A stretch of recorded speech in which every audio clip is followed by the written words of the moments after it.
It's Cinemassacre's Audio Slaughter.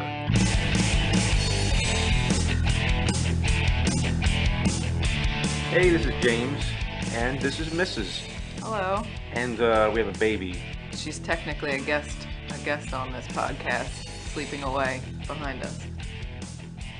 So, what is this that stands before me? Those were the words that changed the course of music history. On Friday the 13th of February 1970, Black Sabbath released their debut album and paved the way for a constantly evolving genre of heavy music that today would be known as metal. All metal bands today owe something to Black Sabbath.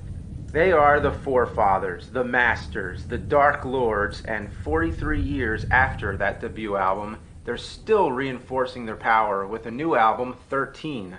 The first studio album to feature 3/4 of original members since 1983's Born Again, and the first to feature Ozzy Osbourne on vocals since 1978's Never Say Die. We weren't even born then. No. So this isn't just an album, this is like an event. Yeah. I haven't seen you this excited in a long time. You were literally like a little kid on Christmas when we listened to the first 8 tracks the other night. Yeah, they just put the the stream on iTunes, and now the album is out today when you're hearing this. Yeah. And we get to hear the other 4 songs. Cool. Well, the Best Buy version has an extra song. Yeah, it's very complicated. It's very complicated. There's I know many that different in versions. this day and age, you gotta do what you can to entice people to buy the physical Yeah. CD and all that stuff. But man, it's friggin' complicated. Yeah, what's the deal with exclusives? To keep people buying CDs when in a world of digital downloads. Yeah. But they're doing all the different things. They have the free streaming. They've got digital downloads. You've got the CD. You got a different CD from Best Buy versus other places. It's just how many different things can you collect? It's even out on vinyl. But we're going to talk about that album. But first, we're going to talk about who Black Sabbath is, why they're interesting as a band, sort of a 101 kind of thing. And we'll talk briefly about each of their albums one by one, go through their whole history. And then we're going to talk about our concert experiences, recommendations, and finish it off with our top 5 guitar players. Yeah. And sorry if I dominate this podcast because I've been legitimately obsessed with this band for 15 years now. And everything I've always wanted to say about Sabbath, I'm just going to pour it all out. I've been wanting to do something about Black Sabbath on the site for years now. So this is the best time to do it. Yep. He's going to blow his Sabbath load all over your ears. So really quick, let's just talk about anything recent that happened. I just got the Blu-ray for Judas Priest Epitaph. It was a recording of their last concert on their last tour. And Richie Faulkner, where did they find this guy? He is amazing on guitar. There are some amazing guitar solos. This was for the first time. I don't think I minded that they have a new guitarist now. Yeah, it's hard to imagine Priest without KK, but it was impossible to imagine. With the little bit that I've heard, it's okay, Yeah, he's really a great replacement, and it's a great Blu-ray. It's probably smart of them to go with an unknown too, a little bit.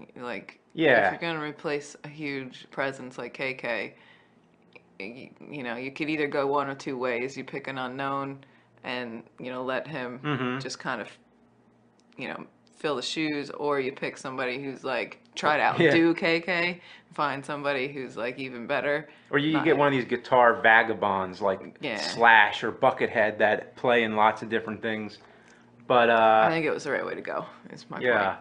But anyway, I think it's the best live recording of a Priest concert that I've seen in a long time. And I hear they're coming out with a new album by the end of the year, maybe. So that's going to be exciting. I've been waiting for that. Cool.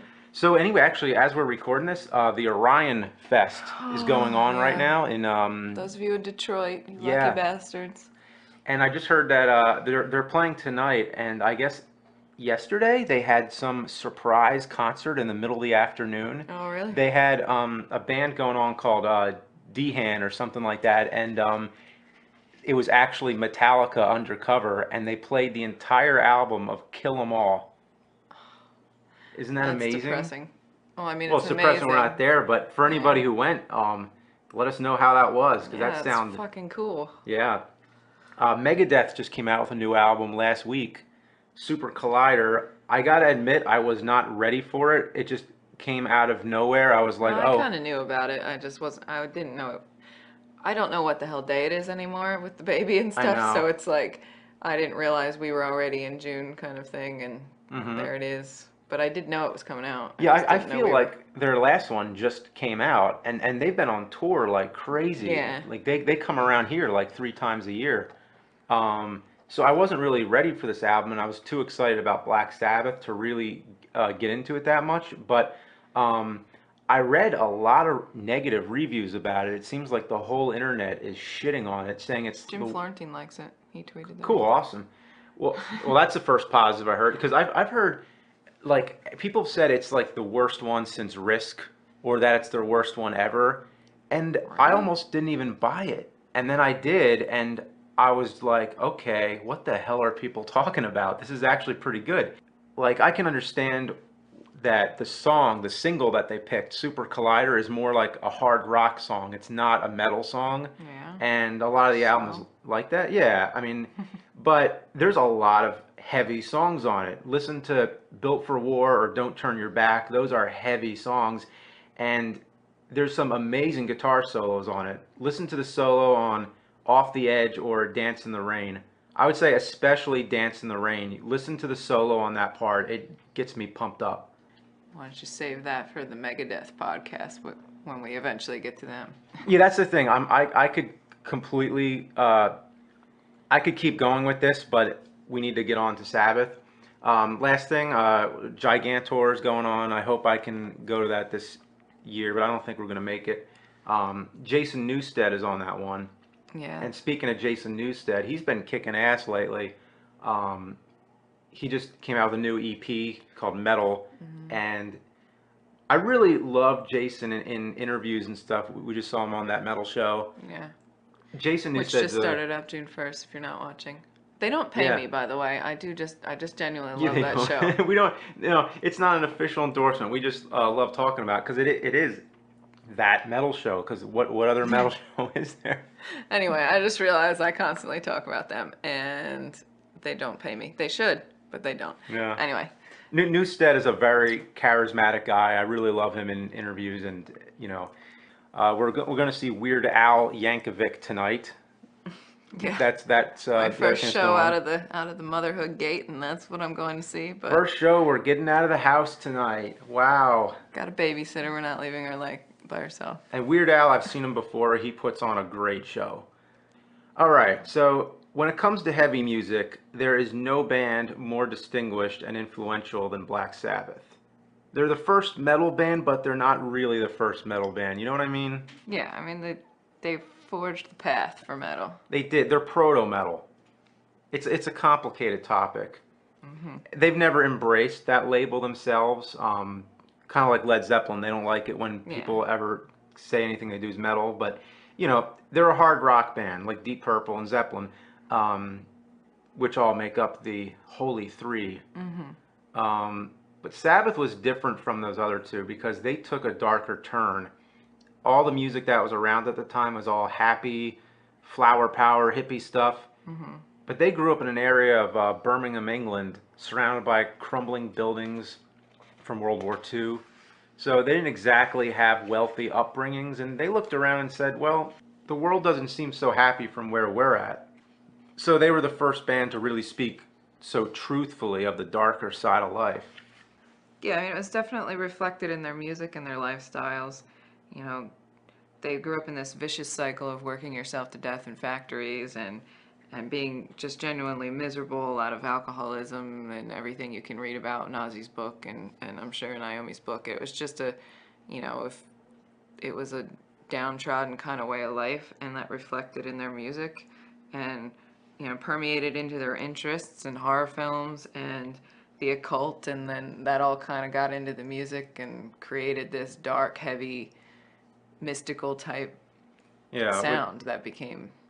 and they were never serious about the occult stuff. It was always just part of the Yeah, it act. was But like, ooh, this is like dark looking, and it's kind of reflects how I feel a little bit, but I don't know what it Mm. means. you know, kind of that sort of Yeah, I thing. guess sort of like in high school, where you like darker things and Hmm. horror movies. Like I love horror movies and just darker things because that's the way I felt, I Yeah. guess. So you kind of externalize it somehow. Um, and with heavy music, you can trace it back much further. They took inspiration from blues and classical music and they just threw it all together into one big melting pot. But what they did was so drastically different than anything else at the time. It's like a black stripe on a rainbow. Deep. Deep.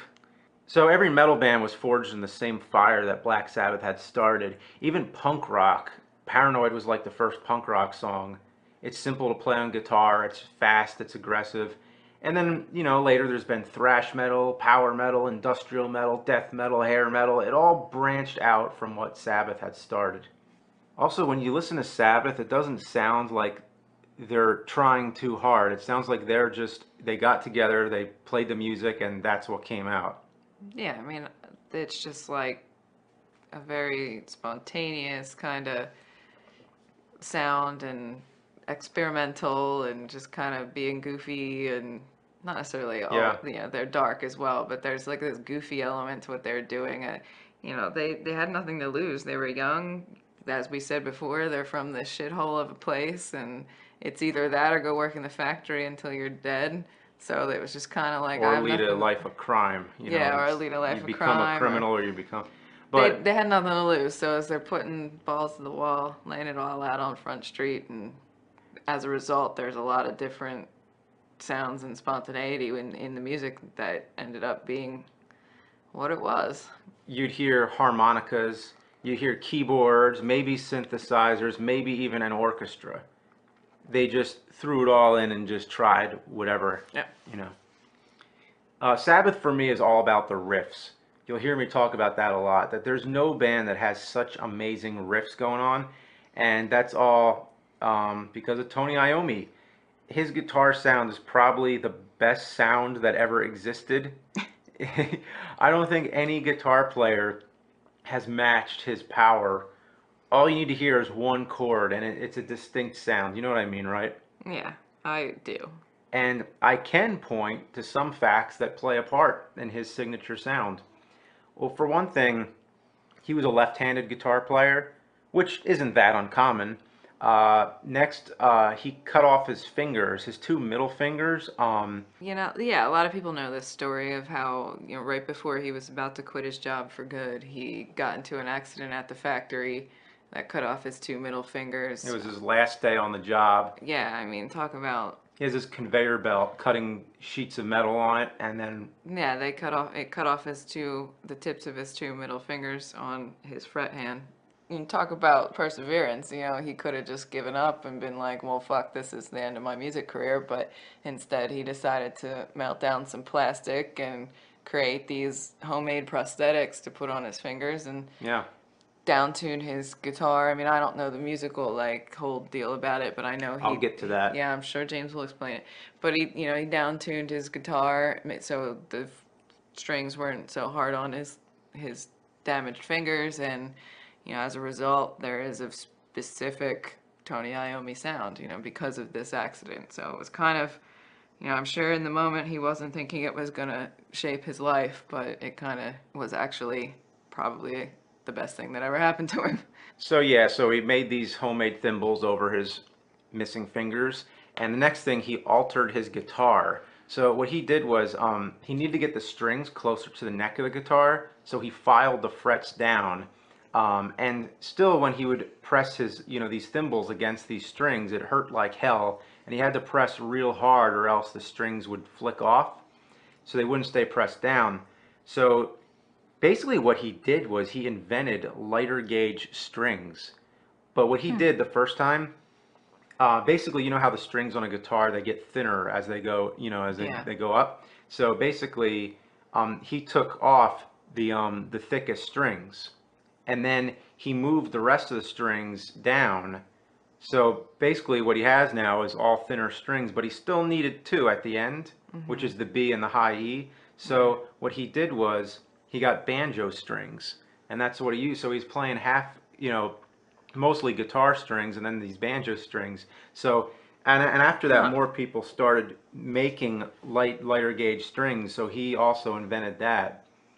And then, of course, you mentioned already he downtuned the guitar, but he didn't do that until the third album. But Okay. that is a big sound of that album and a lot of their future music, that it has this deeper, Uh-huh. heavier sound. And so that's What balls does Iommi. it take to do that, man? Be like, well, I mean, it's happened a few times throughout rock history, but be like, I've got an injury, so I'm going to completely change this instrument so that I can play it. Yeah. Like, instead of just, like, you got to Mm-hmm. have balls to do something like that. It's a little bit of like Yeah. a Rick Allen type thing of, Yeah. I don't have an arm, but I still want to play Def drums. Leppard. So that's like pretty cool. Anyway, Yeah. So that's Iommi. I mean, we could talk about him forever, but well, I mean, I Bill. think it's important to mention if we're going to talk about Iommi that he is the backbone of Sabbath as well. Like, Yeah. as far as all the different incarnations of the band, he's kind of the consistent factor. Iommi is Black Sabbath Amen. because there's been so many changes. He's always been the constant member and the unofficial leader of the band from the beginning. Mm-hmm. Bill Ward is a beast on the drums, and we could talk about him forever too. But one of the things that I always found funny was Yeah, we definitely thought this was probably the funniest part of Ozzy's book is when one he, of the funny parts. There's yeah, I mean the whole several thing funny is parts. hilarious, but this This book, I Am just Ozzy. illustrates Bill Ward very nicely is that he would have every morning at breakfast he would have orange juice, milk, beer, and a coffee. And Ozzy talks about the different reasons of why he has each of these different beverages. And I don't. Maybe I kind of thought this was funny because I tend to do the same thing. I don't drink beer first thing in the morning, Yeah, but I drink all the rest in the morning. yeah, Yeah, basically I just have like a liquid morning because liquid morning. yeah. And but yeah, so Bill says you need the milk to coat your stomach, you need the coffee to wake you up, you need the orange juice for the vitamins, and a beer to get you going for the rest of the day. Or to put him to sleep, I think is what he said. But Yeah. we're going to talk about that book a lot. I Am Ozzy, Ozzy's autobiography. Yeah. Another thing about Bill Ward that I've heard is that he smoked banana skins. Who smokes banana skins? Yeah, I mean, like, what makes you? There's like lots of different things in your cupboard that you could look through and be like, yeah, that's smokable. But banana skins just doesn't look like something. Yeah. Geezer Butler on bass. He was the main lyricist in the band, known for dressing real strangely. He had a fascination with black magic and witchcraft. But like I said, none of them ever took that real serious. Yeah, he was kind of the one who brought that all in, the occult stuff. But like none of them were They were actually superstitious. practicing of it. They just, yeah, like you said, they're superstitious. Just thought it was a neat. I feel this way about a lot of things where it's like I don't necessarily believe Yeah. it, but I think it's clever and neat and like Yeah. not necessarily clever, but it's just you get fascinated by shit no matter if you believe it or not, kind of thing. There was a story one time where a bunch of actual cult members show up at their hotel room because they would try to recruit them or whatever, and Yeah. they show up in these robes and have all these candles, and they opened up their hotel room and they saw all these guys with these candles, so they Yeah. sang happy birthday and then blew them all out. Now, Ozzy Osbourne, what can you say? Like, we could have an entire podcast about him. Yeah. Very unique voice. There's nobody that sounds like him. Well, people have tried since, but um, there's only one Ozzy. Yeah. And besides his voice, his live, performances, he was one of the first front men to use street language on stage. Like, he wouldn't just say hey, hope you're all having a good time. He would say everybody get off your fucking asses and go Yeah. crazy. Yeah. I mean, there's definitely Ozzy gives 110%. He always has, and he still does, even half dead and whatever he is. Even if his voice is going out Yeah. sometimes, And I mean, he's he does still talk. He talks about it in his book too, and it's completely apparent that he just never felt like he deserved any of this, and so he every show feels like he still has to prove that he's good enough to be in the band, you know, and it shows. He gives 110%. He tries different things. He's a crazy motherfucker, and Yeah, and his offstage personality, he he's basically like some kind of freak of nature because he's cheated death like thousands of times. yeah. He's had an addictive nature where, booze, coke, acid, heroin, like if you could sniff it, if you can drink it or smoke it, like he's done it. Hmm. He's done everything. He's immune to drugs. The doctors can't even put him out when they try to do surgery on him. Just to give you an idea of a typical day Ozzy used to have, from his book on page 174. I'm reading right from the book here. I've been up all night, a lockin' at the Hand and Cleaver, the bar, followed by more boozing at home, then a few toots of coke, then some dope, then some more coke, then a blackout around breakfast time to refresh myself, then some coke to wake me up again. By then it was time for lunch, so I had a bottle of cough syrup, 3 glasses of wine, some more coke, a joint, half a packet of cigarettes, and a Scotch egg. How do you go through life like that? Is that the only thing he ate too? Was a Scotch egg? I guess. Yeah, I don't. I've said it before. I don't even know how these people function, let alone make the best music ever. You know, it's like, How is he not dead? yeah, how is he not dead? And then to go and like be able to sing, I'd be like, you know, like it just. He's not even like a real human being. He's like like I said, a freak of nature. Well, they've actually had like studies on him. Like medical scientists have actually like done studies on Ozzy to like study the addiction and whatnot. But And as far as we go with Ozzy stories, it could go on and on and on and yeah, we could on. do a whole And podcast on Ozzy and stories. we're focusing on the Sabbath side. We're not going to go into his solo career, but during his solo career, he did some pretty insane stuff. Everybody talks about the bat incident, but the dove incident was probably the craziest one of all, where he was in a room with a bunch of like record company Yeah, like executives executives. and business people, and they were signing some contract, making some kind of deal, and they brought these doves in a cage as some kind of like like symbol of friendship, so they let the Hmm. doves loose, and Ozzy was so out of his mind, he just grabbed one of these doves and just bit its head right off in front of all these business people.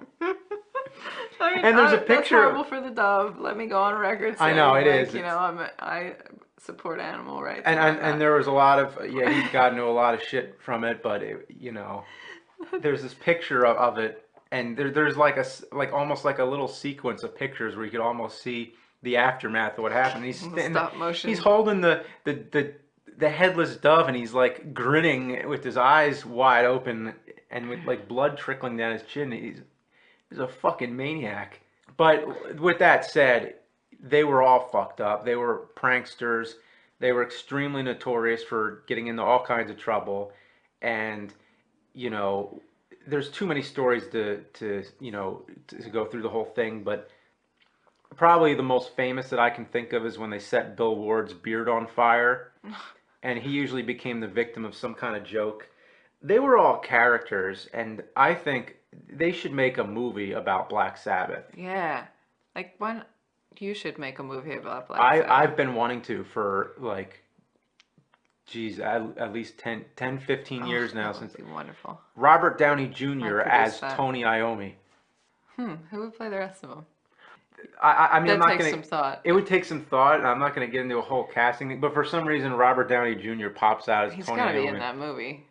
Ideal. I mean, Tony Stark and Tony Iommi have a lot of similarities.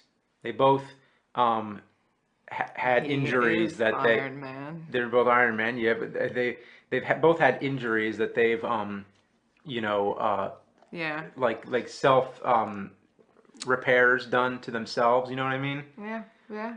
Deep. But anyway, not going to get into it all now. So anyway, that's just the Ozzy era. We just talked about the 4 classic members, Hmm. but there were several lineups of Black Sabbath. Um, they've all done their own solo material, every one of them.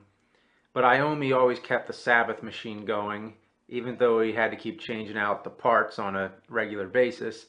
You have bands like Led Zeppelin that break up after the loss of their drummer, but with Black Sabbath, the motto was always never say die. keep on Mm-hmm. going.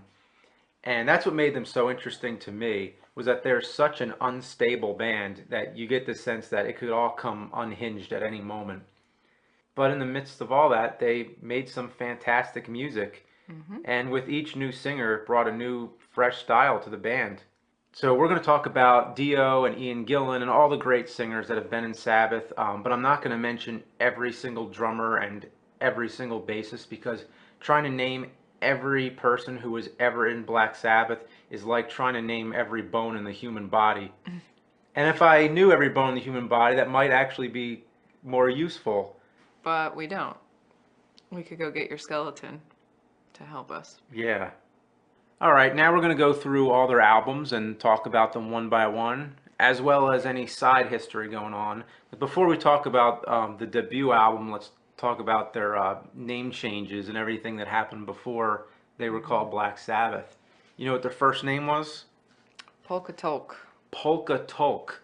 It was a name of a talcum powder that Ozzy saw on a shelf while he was taking a shit. So he describes in the book, it's like he says that in between like the time it took from the shit to leave his ass and hit the toilet, he looked up and saw his mom's like ass powder or whatever, and and goes, oh, that's what we should call a band, Polka Talk. And I would love, like, does anybody have that can of Polka Talk? Because that's history right there. Yeah. That would be the ultimate Sabbath collectible to have that powder. Clearly, it was an English product because I've never heard of it. It's I don't know. Maybe probably it's outdated as well, but yeah. I would love to just see. I can't even find a picture of it. I've looked. I just want to see what this polka talk, because when he in his book, when he says, he brings it up to the rest of the guys in the band and says, I got the name Yeah. polka talk. They just thought he was crazy, and they're like, what, that polka dotted can, like they all knew what it was. Like Okay. they it was like It a wasn't a brand that, hallucination. no, yeah, like they all knew instantly what it was, and they were like, why are we gonna call it that? And he's like, well, you guys got a better name? Yeah. And nobody said anything. So polka talk it was. And it's funny, the idea of naming a band, if you think about it, it's such a trivial, stupid thing, but you have to call the band something. So I wonder how Well, many, some bands take it like real serious yeah, and they like come up with something that's like really meaningful. Like that, we just watched the behind the music of Foreigner, and I thought that was like a really like deep reason they called it Foreigners uh-huh, because half of them were English, half of them were American, so they're foreigners somewhere. they're always They're a always a foreigner. foreigner somewhere. That's like deep shit. Yeah, But then you've got this, which is like just some talcum powder or like there's so many ways you can go with a band name. Like I was in a band one time and it was just like it was a constant struggle to agree on a name because mm-hmm, we all had different ways we wanted to go with it. Like some people wanted it to be this deep thing, and I've always just felt like, well, unless you're a really important band, it's like nobody cares that much about the name. Nobody's going to know the whole story behind the name. So mm-hmm. just call it something that catches your attention. Yeah. Then they changed the name to Earth, and they found out that there was another band named Earth because they showed Mm-hmm. up to one of the gigs one time and found out that, you know, the people who booked the gig booked the wrong Earth, and they thought it was going to be like it was some kind of jazz band or something, and then they come out and they're playing this like doomy heavy music, and they're like, what's going on here? So then after that they decided, okay, it's time to come up with another name. Mm-hmm. And there was a movie playing at the time. It was Black Sabbath, starring Boris Karloff, and they decided to call the band Black Sabbath. Which I can't imagine them being called anything else, but It's very I mean hard, that yeah. happens with everything, but it just is Yeah. so befitting. They decided that, you know, they saw people were going to these movies to get scared, and they thought, why not make scary music? Mm-hmm. So it was very fitting. I think that's why they appeal to you so much, is it's like music's version of a horror movie, of a classic monster film. It is. It's very visionary music. You can see images in your head when you're listening to it. Mm-hmm. Another thing about these early days of Sabbath, which is it's very hard to imagine, but imagine just being in a bar watching Black Sabbath. Like nowadays, it's a big deal. When they come around, Yeah. it's not often, and it's in an arena, and it's a huge, huge deal to see Sabbath in concert. But back then, they were basically bums. They were just Hmm. um, a, Well, a, most of our favorite bands started out that way. yeah, it's true. But they used to go around to bars waiting for their opportunity when the band wouldn't show up. So Yeah. they would go to a bar, and if the band doesn't show up, then they would go Like, on we'll and play, play. we'll play, we'll play. Exactly. And they would drive all around, and they didn't have money for gas sometimes. So Petrol. sometimes petrol, yeah. So one time, Ozzy had to suck the gas out of a parked car, like with So he stole gas. He siphoned he stolen gas he out of siphoned it someone. out and would sometimes swallow the gas. Well, yeah. You run that risk when you're siphoning gas Yeah. from a car that's not yours. And now we move on to Black Sabbath, 1970. This was their first album. Let me just interject. You should see the shit-eating grin on James's face right now. Oh, what? He is a kid in a candy store. This is like making him very happy. Oh, is it? Anyway, go on. Okay. I don't even know where to begin with this. It has a very bluesy sound. Well, that makes sense. They were influenced by the blues and American blues at the time. Yeah, it's still evolving. Like they didn't get quite to the point yet where you would call it metal. Yeah. Although it is very heavy. Um, the title track sounds like a horror movie. That's really the best way to put it. Yeah, I mean, that's exactly how I describe it. It sounds like a horror movie put to Yeah. song, you The know. lyrics are like something Edgar Allan Poe would write. Hmm. Then the wizard has a harmonica on it. Yeah, that's arguably one of my favorite Sabbath songs. NIB is basically like a love song between the devil and Yeah, a and didn't mortal woman. that, like, isn't there some story about it being called NIB because Bill Yeah, Ward's beard looked like a pen nib? yeah. Must be an English phrase because I don't know what a nib. They didn't know what to call it, so they just said, let's call it NIB. They made it look like it was an acronym for something, Yeah. NIB, and it really meant nib, but everybody thought it like, oh, it must mean nativity in black or Yeah. something. Something dark. The Warning, I think, is the song that sums up the album for me. For some reason, that's the one that I think of because it just sounds very improvisational. It's a long song and there's lots of guitar soloing over it. And there's supposedly a longer cut of the solo somewhere. Like it was originally the whole track was supposed to be like 15 minutes or something. And on the album, you hear 10 minutes. Hmm. So Interesting. there's been different lengths, but I would love to hear the whole version. And recently they've been putting out those deluxe editions where they would have the studio outtakes and everything. Hmm. The deluxe edition of the first album was very disappointing. There was hardly anything on it that, wasn't already there in the first place. Hmm. So I don't know if anybody knows where is this longer version of The Warning. Another thing about the first album was that it was recorded live. They didn't put down different tracks. They all did it together and Interesting. in one take. So it's basically a live album Huh. in a studio, which is crazy. Like they don't do that. Was that for now. monetary purposes? Like for They didn't have have the money to, time. Yeah, they didn't have money. They had to do it real quick and get in and get out. They didn't have time for like Fast and doing another dirty. take. Yeah, it's crazy that that's what you hear on there. Then we have Paranoid, 1970. Yes, 1970. That's back when bands used to come out with 2 albums a year. It's crazy. It is. I mean, I guess if you're recording them live all in one take, then it's easier to do something like that. But Yeah. yeah. So this is definitely my favorite Ozzy era album. There's not a bad song on it. Not at all. Like from top to bottom, it's flawless. The cover of the album, it was supposed to be a war pig because the song War Pigs. So it's a pig with a sword, Okay. but they decided the record company or whatever decided to change it to Paranoid at the last minute. So Huh. they changed the title but not the artwork So we have a guy with a sword or something who is supposed to be paranoid now. Like it just doesn't make any sense at all. You could look at it like through the eyes of someone who is paranoid. Like Yeah. this is the vision of what I'm seeing when I am paranoid. You know what? That makes perfect sense. I go with that. There you go. Because he's See? like trailing It off. It's solved almost it. like you're tripping when you're looking at it. Yeah. I mean, yeah, if you know what, anybody who's listening, bring up the pictures of these albums while you're, listening to us because I'll you could make use the comments on visual. them, yeah. Yeah, you could use the visual aid.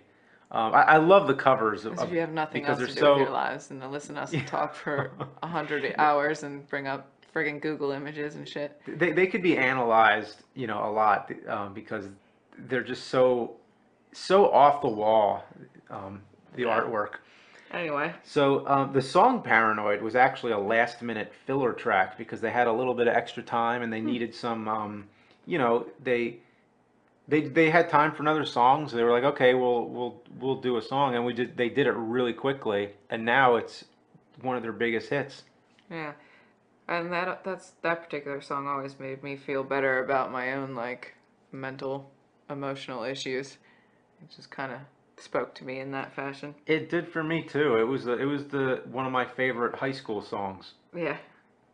As far as tracks on this album, there's War Pigs, which we talked about a little bit. I always loved the line, politicians hide themselves away.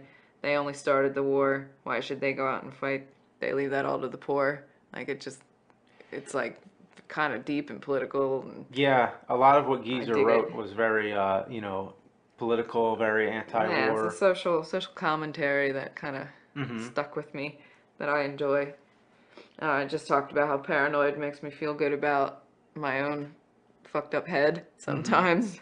Uh, and Fairies Wear Boots is my absolute favorite Sabbath song. So, It's a great one, and Rat Salad is also yeah. one where Bill Ward shines. It's probably his biggest moment on a Sabbath studio record because it has a big drum solo in it. Yeah. And what a cool title for a song. I don't know, Rat Salad. It's just yeah, it's like I what dig does it. it mean? Like Hmm. it's just what it's called, which is it's funny. Planet Caravan. That one I've actually speaking of that title, I've always felt that means like the planet itself is a caravan and we're just going around and Okay, yeah. it's a very spacey song. It's Hmm. Planet Caravan. I used to put it on repeat and just listen to it to go to sleep at night because it's when I was in high school I would do that and Interesting. it's a very relaxing song. Um, so overall, I mean, Paranoid, it has a lot of the bluesy influence from the first album, but it takes it a step further. Um, It's got Iron Man, which is like probably arguably one of the most played Sabbath songs. Iron Man is one of the most famous riffs of all Hmm. time. So then we move on to Master of Reality. This is where Iommi started down tuning his guitars. Um, I love how it.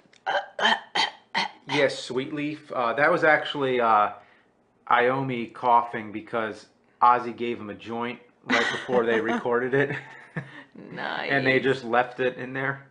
Um, there was a lot of padding on this album where they wanted to do like a heavy song and then a little acoustic Okay. like fluff filler, and then into another heavy song. So the way Tony described it, it's like light and shade, Mm-hmm. a calm before the storm to make the storm seem heavier. Chiaroscuro.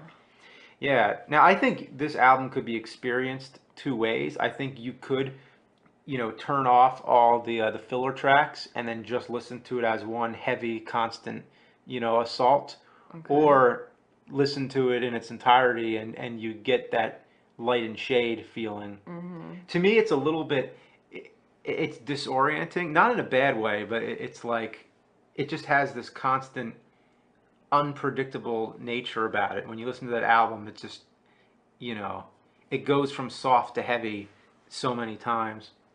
Well, that's the way they wanted it, so you should listen to it that way. It's Black fucking Sabbath. Oh, okay. Don't argue with them. Speaking of the way you should listen to it, I always felt like After Forever should have definitely been the opening track. Just listen to the beginning of After Forever. Well, Like that's the way an album should start. But, You take it for what it is. Sweet Leaf is like another one of my favorite songs ever from Sabbath. So Children of the Grave's probably the first true metal song. yeah, I mean I agree with that for sure. It's one of the first like fast riffs that you've got going It on. is. I mean, Paranoid was fast, but Children of the Grave is just like it. Just Hard and fast. yeah, that song is a monster. Into the Void, that might be my favorite one on the album. It's hard to pick, Hmm. but Into the Void just has that real doomy guitar sound. Um, like if I were to point people to one particular song to say what does Tony Iommi's guitar sound Okay. sound like, I would say Into the Void is a great example. Yeah, it's a good one.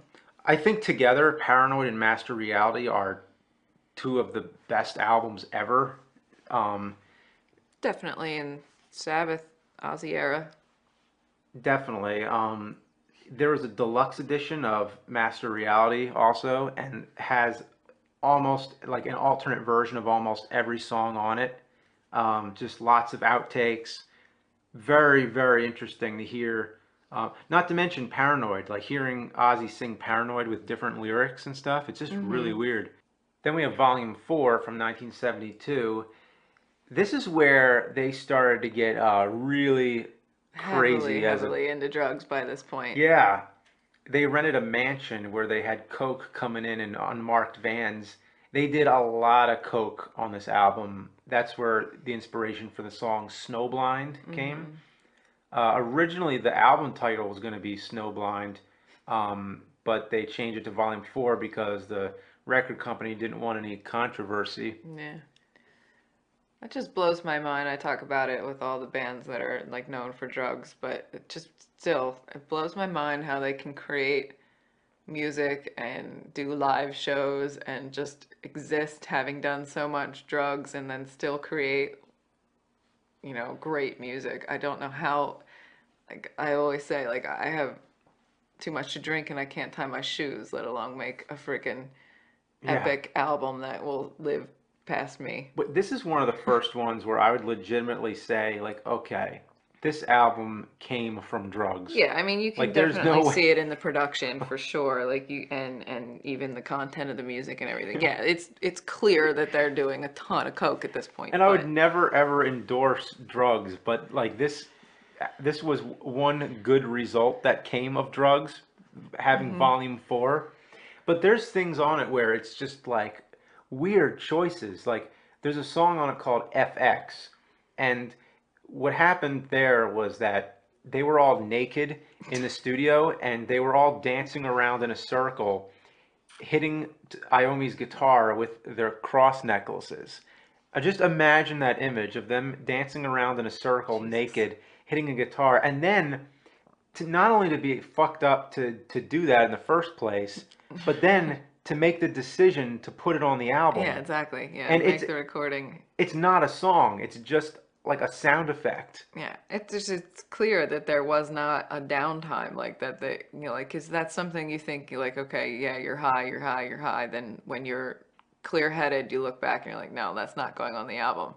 There was no Yeah. clear-headed moment. It was just like, No. no, it's fucking on the album, man. It's staying. And then there's songs like Changes, which was done on a piano, and Yeah. it's non-typical of anything else you'd hear, you know. Yeah, it's a drastic departure from like what they've been doing. Yeah, and then Supernaut is this really mind-tripping song with lyrics like, I'm gonna climb up every mountain on the moon and find the dish that ran away with the spoon. And I don't know what it is, Supernaut just has this really fun riff. It just sounds like you put it on and it just makes you feel like hmm just jumping around. It's just like a fun kind of Well, I always thought the song, not to cut you off, with how songs like make you feel a certain way. Like I think Laguna Sunrise like sounds like hmm California. Like it Uh-huh. sounds like California. I don't hmm know. Yeah. And then there's a song Under the Sun, Every Day Comes and Goes, which is a real heavy one. You listen to that, and that's kind of more one of the ones that comes to your mind when you think of Sabbath. Yeah, and speaking of how crazy they were at this time, This is probably a good little moment just to get off on a little tangent from his book, I Am Ozzy, because the stories in this book are just so crazy. Nah. Like everybody knows that he's led a pretty crazy life, but when you read some of these stories, it's just like holy shit. So Ozzy bought a home out in the countryside where he had all this extra space to fill. So anything he wanted from his manager, he just says, here, give me this. Mm. So he had a gypsy caravan with a little fireplace inside, a 7 foot tall stuffed grizzly bear, and a Mina bird named Fred who lived in the laundry room.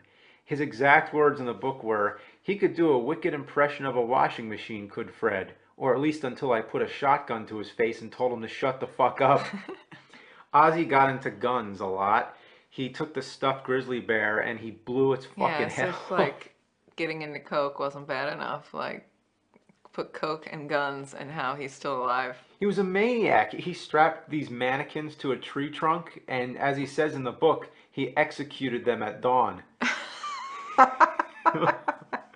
And one time, there's a bunch of stray cats that got into his garage and scratched up his new Mercedes.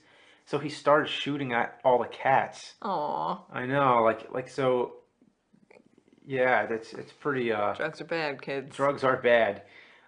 He shot a bunch of chickens one time after his first wife Thelma asked him to feed them, and this is the most amazing section in the book. It starts on page 172 and goes to about 177. So if you're gonna read anything from his book, I would totally recommend this part. No, just read the whole It's fucking thing. You can read do the whole it. thing, but let me just tell you about what happens here with these chickens because it's so cinematic. Like if I were making the movie, this would have to go into the movie. There's this steady buildup, all these thoughts that are going through Ozzy's head, and quotes from all different things that people were saying that bothered him.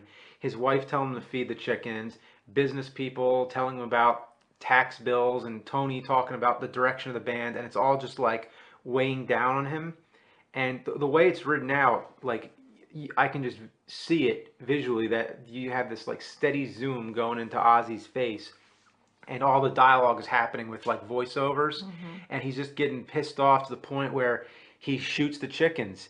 And he says that he was like covered in blood and feathers, and he threw a gas container all over him, and just he threw a cigarette at it, and then just it exploded. It's like some It's machete fucking shit it's there. like an action movie. Like I Yeah. just see Ozzy just standing in front Played of by this. Bruce Willis. Just imagine Ozzy covered in blood and plumage, just flicking a cigarette and turning around in slow motion as it explodes behind him. And there was one chicken left after the explosion. So what does he do? He takes a samurai sword and he ends up chasing the chicken all through the fields. And he says the only thing going through his head was kill the chickens, kill the chickens. Then there's the chapter called Killing the Vicar, where a local priest comes to visit him and his wife. And Ozzy wasn't home, but he had this piece of cake that he made, which I guess his wife didn't know about. And this cake was made from some kind of Afghan hash that's really potent. And the consistency was so strong because there wasn't much cake mix when Ozzy made it, so it was like 80% dope. So the priest passes out, and then Ozzy legitimately like thought he was dead, and then ended up dropping off the priest at his house and leaving him on his front doorsteps. And then he waited days in paranoia for the cops to show up, and nothing happened. And then finally, he saw the priest one day, and he was fine, and everything was okay. And the priest couldn't remember anything that happened, and Ozzy felt really bad. So he said to the priest, like let me know if you need anything for the church, Yeah. any kind of help. And the priest says, well, can you play the organ? Like, aren't you in some kind of pop group or something? He's like, yes, I am. What do you call yourselves? Black Sabbath. And that's how the chapter ends right there. Nice. Anyway, that was volume 4. Very crazy period in the band's history. Hmm. Then we get into Sabbath Bloody Sabbath, 1973. This one was written at Clearwell Castle. It was a place that had a moat, giant fireplaces everywhere, animal heads on the wall, swords and armor, and a musty old dungeon where they rehearsed in. And supposedly this place was haunted, so they played all kinds of practical jokes on each other. They would throw dummies out windows. They tied strings to furnitures in bedrooms to make things move. They did a trick with a mirror one time with Bill, and just all around scared the crap out of each other. So the title track, Sabbath Bloody Sabbath, which by the way, that's the English way to say it. Sabbath Bloody Sabbath. The American way is Sabbath fucking Sabbath. Oh, because they talk different than us. Well, it's fucking, just the context. Yeah, I get Instead it. of a bloody Sabbath, it's a fucking Sabbath. Ha. Now, you would call Sabbath Bloody Sabbath one of the greatest hits, right? Oh, yeah, of course. I mean, it's one of my favorites. Yeah, I mean, I first heard it on a greatest hits album, but the thing is, they don't play it live anymore. It's never on any of their set lists. And I mean, they do the intro, but they do the intro right before Paranoid. I think the reason is because it's one where Ozzy has to sing it really, really high, and I guess he just doesn't feel comfortable singing it anymore. Yeah, just doesn't feel capable of hitting those notes anymore. Yeah, and speaking of which, this whole album is pretty much ignored on all their concerts, which is a shame. Yeah. Because it's definitely one of my favorites. National Acrobat, great song. Killing Yourself to Live.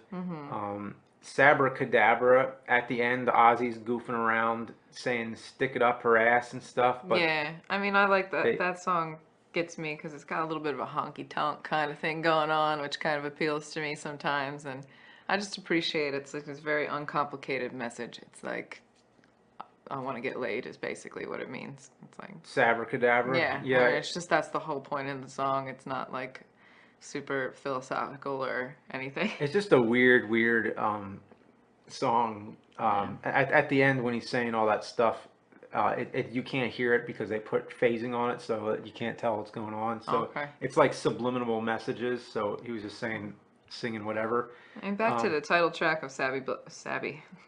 That was a mistake on that metal show one time, Sabby. Oh, that's right. Yeah, I was And trying to think of where I heard that. I legitimately just made that slip. But It's like, yeah, put Sabby Bloody Sabbath up there. Sabbath, Bloody Sabbath, the song. I think it's pretty cool. Like I don't know if they did it on purpose, but it kind of tells their experience a little bit of being, getting the success and not really knowing how to deal with it, and people fucking them over and stuff. So it's like they fill your head all full of lies. Yeah, Like, yeah. it's like kind of tells their experience of being screwed over by record executives and stuff like that. So it's kind of I always liked that about it. Yeah, definitely. Like those were lyrics that really got in my head in high school. Spiral Architect has a full orchestra. Tony Iommi wanted to play bagpipes on this track, but he couldn't figure out how to play them. So he ended up putting a vacuum on the bagpipes so he could just use his fingers. Huh. But it didn't end up on the album. Um, Clever bastard. And before we move on to the next one, the cover of Sabbath Bloody Sabbath might be the best album artwork in their whole history, and might even be the best cover in metal.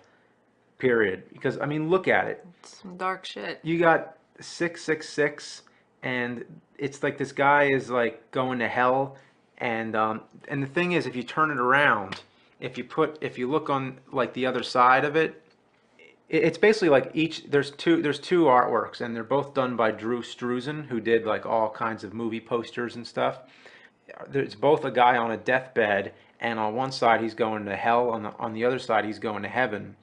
And if you look at the heaven one, there's a weird kind of how do I say, like subliminal thing going on, where I read about this in the Black Sabbath FAQ book by Martin Popoff, and I just couldn't stop laughing when I heard this because I've seen this so many times and never thought of it this way. You see what I mean, right? Yeah, there's like so if you're looking at the bedspread on the guy, and if you follow it from corner to corner, it's kind of like his arms spread out, and then if you follow it down between the two lions, there's like the rest of his back, and the start of like some pants or some jeans or something. So it, Like you're looking at the back of a guy. yeah, so from the back of a person, and the shadowy area at the foot of the person in bed would be like the head Where the under the head is. covers. So he's totally going down on this dude. It is completely a guy going down on somebody. That is exactly what is happening on this. It's whoever the effed It up individual it was that figured that out. I don't know, I because th that's not exactly what I see when I first look at it. Yeah, But like you'd never notice until someone points it out. I do not think it was intentional, it's but also the it perspective is totally wrong. It'd be like a giant going down on yeah the guy, but yeah, like it's not what it is, but now I can't think of it any other way yeah, you because totally ruined that for me for the rest of my life. it takes some imagination, but yeah. So Okay. that's the back cover of Sabbath Bloody Sabbath. Now we move on to Sabotage. And while we're on the topic of covers, we might as well talk about this one. It's just the band standing in front of a mirror, but the choice of what they wore is just strange. Like Bill Ward, for some reason, didn't like the jeans he was wearing or something, so he put on some tights that his girlfriend had or something, and he didn't have any underwear that he was wearing, so he had to borrow Ozzy's underwear. And he says to this day he still thinks he has Ozzy's underwear laying around somewhere.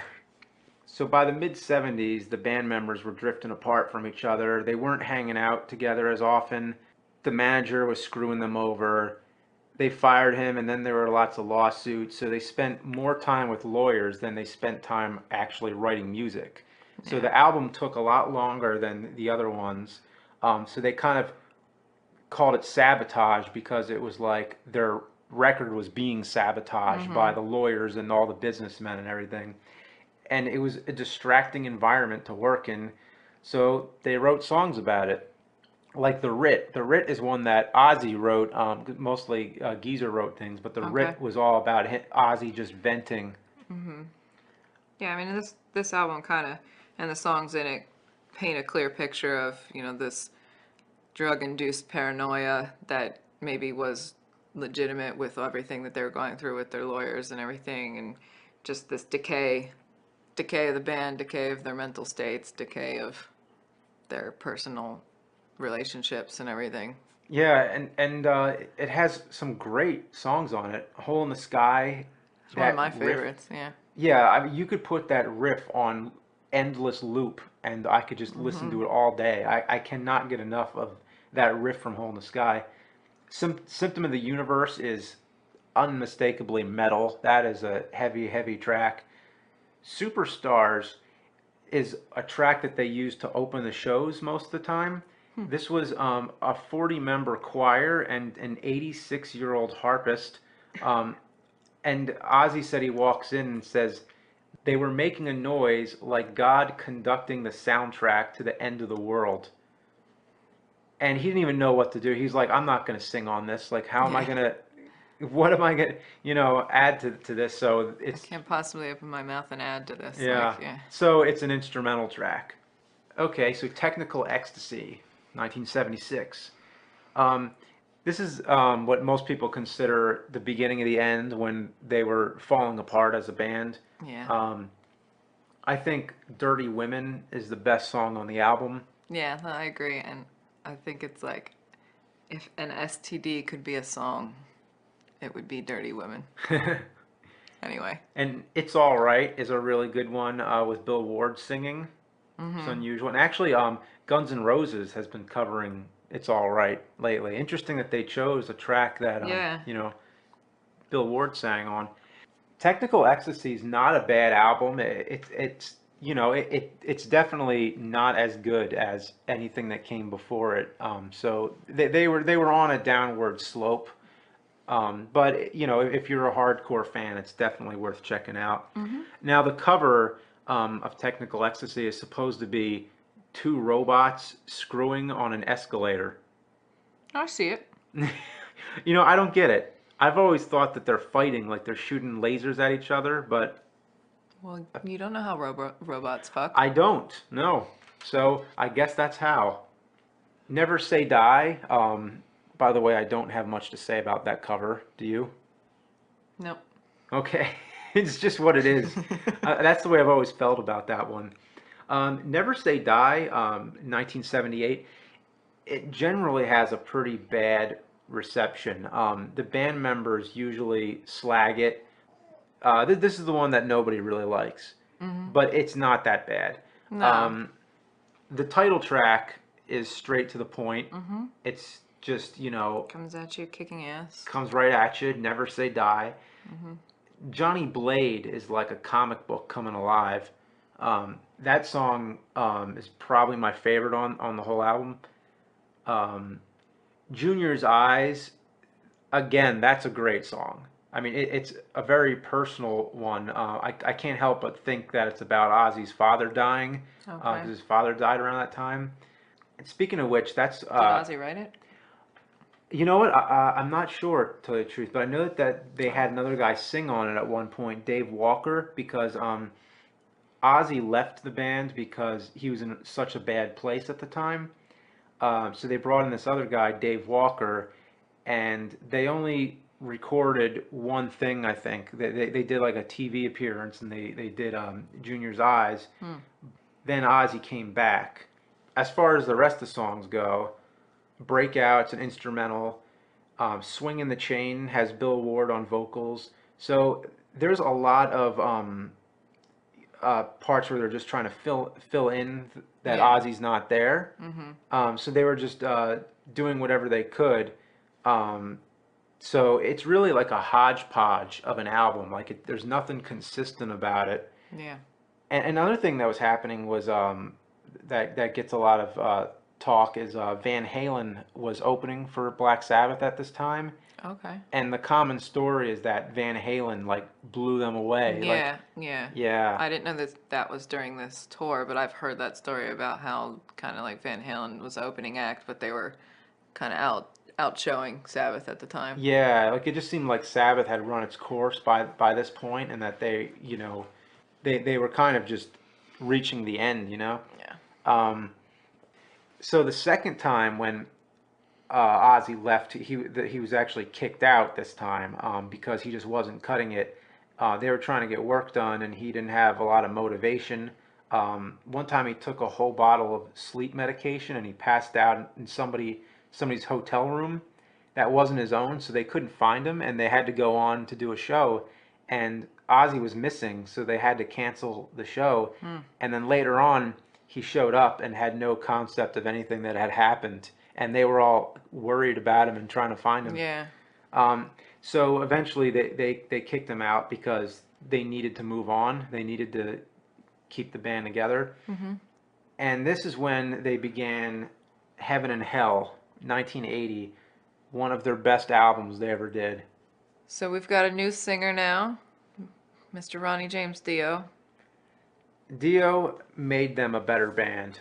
Rather than singing along with the riff like Ozzy, he sang across the riff. I mean, he'll never be as charismatic as Ozzy, but as a singer, he definitely took them a step further. They were able to use different chords, and like they could say something like, "Hey, can you sing with this?" Rather than just sticking to what they knew Yeah. Ozzy could handle. Like there were just less limitations, so Hmm. it gave them freedom to explore with the music more and to challenge themselves. And Dio was involved in the musical side as well. Like he would offer suggestions, and he also wrote the lyrics. So Geezer didn't have to Yeah. write anymore. You know, now he could concentrate on playing bass. Yeah, it's a Um, totally different animal. I mean, they're two different styles of frontmen, but they're just both so iconic, as far yeah, as Sabbath goes. like no one will ever be as iconic as Ozzy, Hmm. but Dio was what the band needed at that time.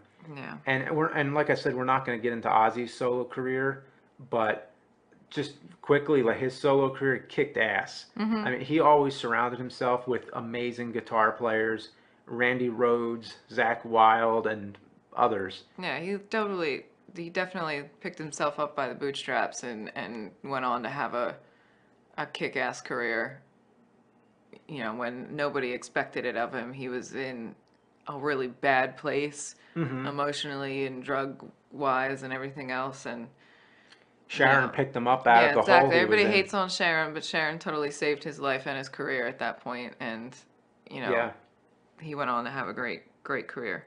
And the thing is, Sabbath and Ozzy become synonymous at sometimes. Like on the radio, you'll never hear an Yeah, Ozzy. You'll I never have hear a Sabbath song that isn't Ozzy. an excellent story about that. Was how when I first met you, I went to a record store and I wanted to buy you like an LP, like an album to add to your collection, and I picked up Mob Rules, and I'm like, oh, okay, this is great.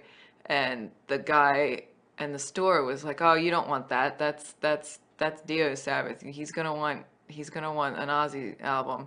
So I put it down and I didn't buy it for you, even though like in the back of my head I just met you, so I didn't know you that well yet, and I was just like, in the back of my head I'm like, I'm pretty sure this is his favorite album, but this guy seems to think he's not gonna like it, so I'm gonna put it back.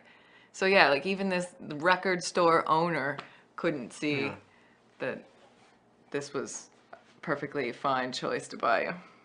Yeah, or it just gets me when the radio will play a block of Ozzy, but they'll play War Pigs, Paranoid, and then Crazy Train.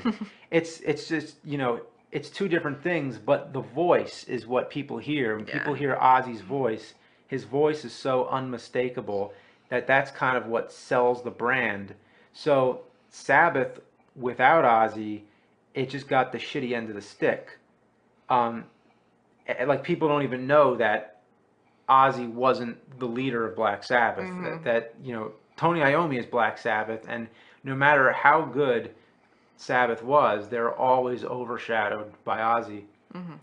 And Ozzy, on the other hand, took it personal that Sabbath continued without him. Like he didn't listen to it for the same reason he didn't keep a picture of his ex-wife. That's Mhm. one thing he said. Although I don't think that's entirely true because in his book he said that the first albums they did with Dio were pretty good. Mhm. So he has acknowledged it, but it's always been two separate things. Like he's never considered that Black Sabbath. Yeah. And there was an article in Circus Magazine 1984 where Ozzy said that Born Again was their best album since then, but who knows? Like I find some inconsistent things sometimes, Okay. but generally it's just like Ozzy was really bothered by the fact that they were. I completely see both sides of the story, is what I'll say. Like Mhm. you can totally understand why they'd kick him out at that point, but that had been his life for so long that of course he's going to look back at it and be bitter that he's not part of it anymore. All right, so now we have Ronnie James Dio.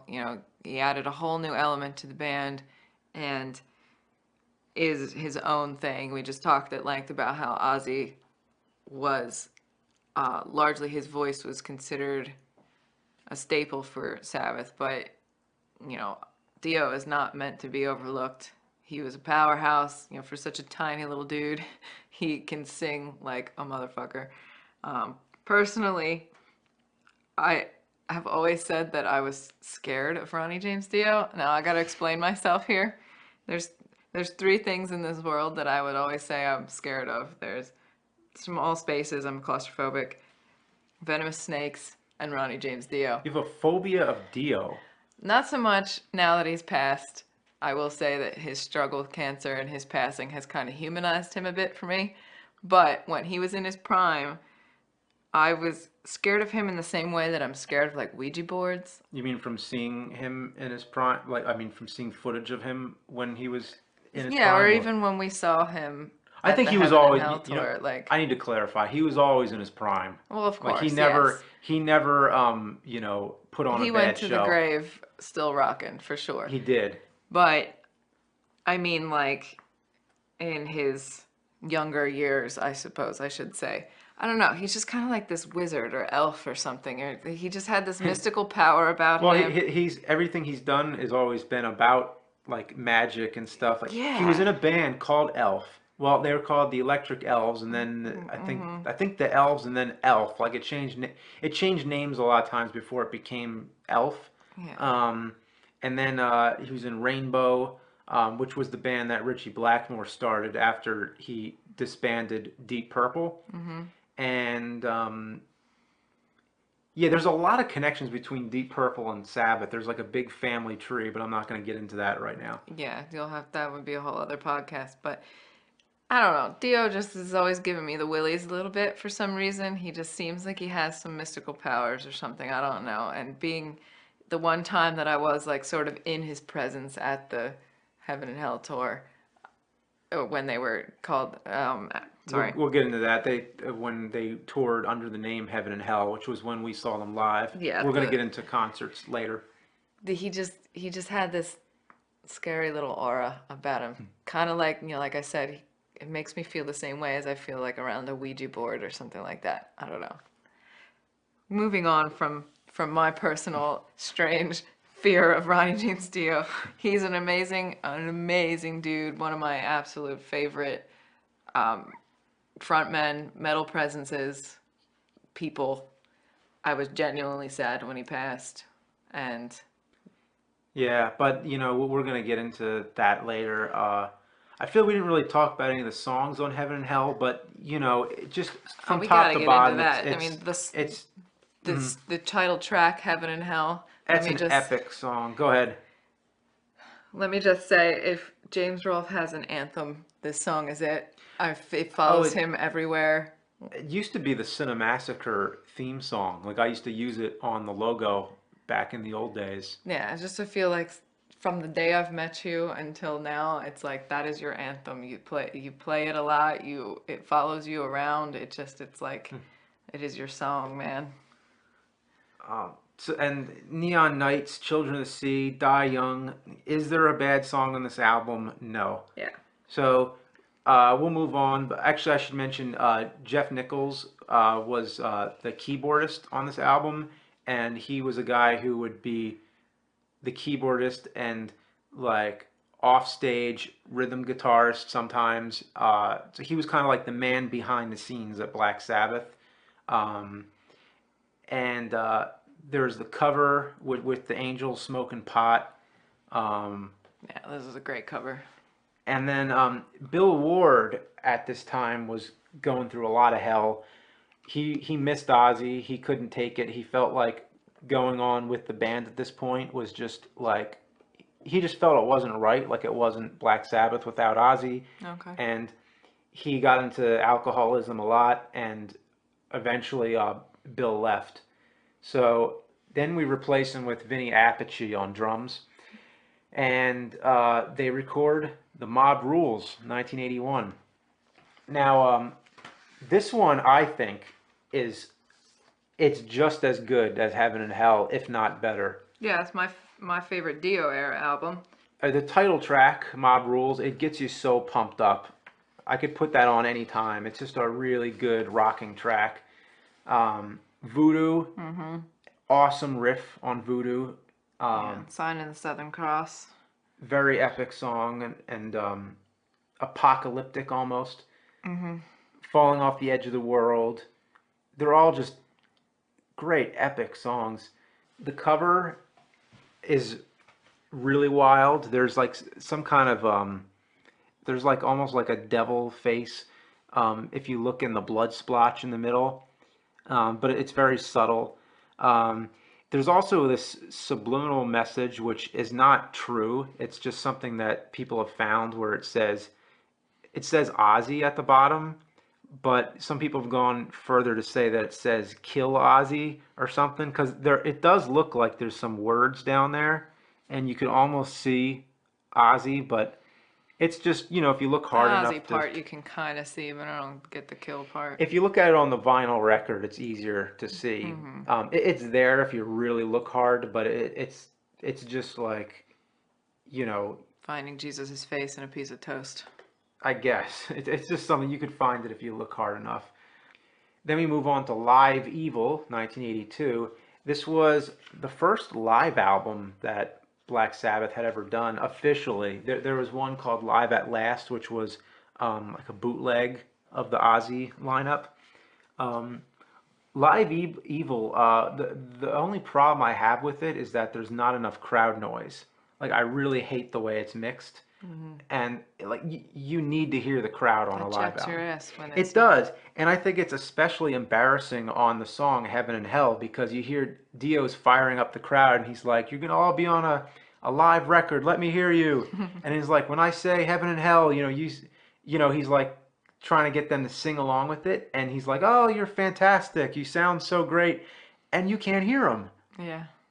It's just like, Your personal vendetta against live albums that don't include the crowd. you can't. I mean, it I is agree. there. You're You right. can hear it, but it's very low in the mix. And like when he says you're gonna be on a Sabbath record, like it's like yay, like you don't hear anything. Like it sounds like nobody cared, like they're not excited. Yeah. But you know they're there. You know the crowd exists. You just can't. It doesn't It's sound just like the you're way it's there. mixed. The actual performance though of Heaven and Hell is amazing. It's a really long extended version because they usually extend it when it's live. So there's a really really long guitar solo on it, and it's interesting to hear Dio singing the Ozzy songs. Yeah. But what's really interesting though is that Ozzy released "Speak of the Devil" live with all Sabbath tracks. So it was almost like a Mm. competition, and he rushed out "Speak of the Devil" before Yeah. Black Sabbath's Live Evil. Um, So it's all kind of like businessy moves at this point. it seemed like it, and Don Arden went back to managing Black Sabbath, and his daughter was Sharon, Yeah. who Okay. would become Sharon Osbourne. Um, so there's these constant chess moves going back and forth. So you got Sharon managing Ozzy, who has, A if I feud with her remember correctly, father, yeah, a feud with her dad, who's and managing a Sabbath. feud as in like in Ozzy's book says at one time she tried to run over her dad with her car. If I could that's see her not doing that. intense, then I don't know what is. Yeah. There is a lot of fighting in the band at this point. Dio said that he and Vinny Appice showed up one time at the studio mixing, and the other guys were late. Um, and he said that this went on for days and days. And then Iommi's side of the story is that he said that they would come in and they would find that the mixes would be all different, and that the one of the technicians who was drinking a lot and who was like who's just basically really drunk, and you don't know if maybe Yeah, what he you said can't was take true or his not. word for truth. Yeah, like he said, he told Tony that Dio and Appice were sneaking in late at night and like, Remixing the changing the tracks. mix. Yeah, so there's two sides of the story, and like, basically they just had a lot of differences during the post production of this Yeah. live album. And Dio left, and he took Appice with him and formed the Dio band. Then we come to Born Again, 1983. This album featured Ian Gillan on vocals from Deep Purple, um, which sounds like it was like a conscious decision, like let's get the singer from Deep Purple. But keep in mind, Deep Purple wasn't around at this time. They were broken apart. Okay. And basically Ian Gillan and Tony Iommi just met up at a bar one time and got really wasted and were like, "Hey, wouldn't it be cool? Let's start like a super group band together." So it's not something they put a lot of thought into. They just went ahead and did it. And supposedly it already hit the press like after that night at the bar. Like already it was like getting wind, and like the managers Yeah. and nobody had any involvement were like, "What the hell? Like when did you guys make this Yeah. decision?" So it was Some a dickhead very in the booth next to him probably heard it and sold it to the press or something. And who knows? Yeah. Like it's just something that just happened. It was a very hasty thing. Like lots of people think that the singer from Deep Purple in Black Sabbath is an awkward fit. Like it just doesn't make sense to a lot of people. But if well, I it's didn't both know, colors. Come on. yeah, they're both colors. But I wouldn't have thought anything of it if I didn't know who Ian Gillan was. If you just listen to what ended up on the record, Yeah. it's amazing. Yeah. Like, I mean, his vocals go so high, it's like inhuman. Mm-hmm.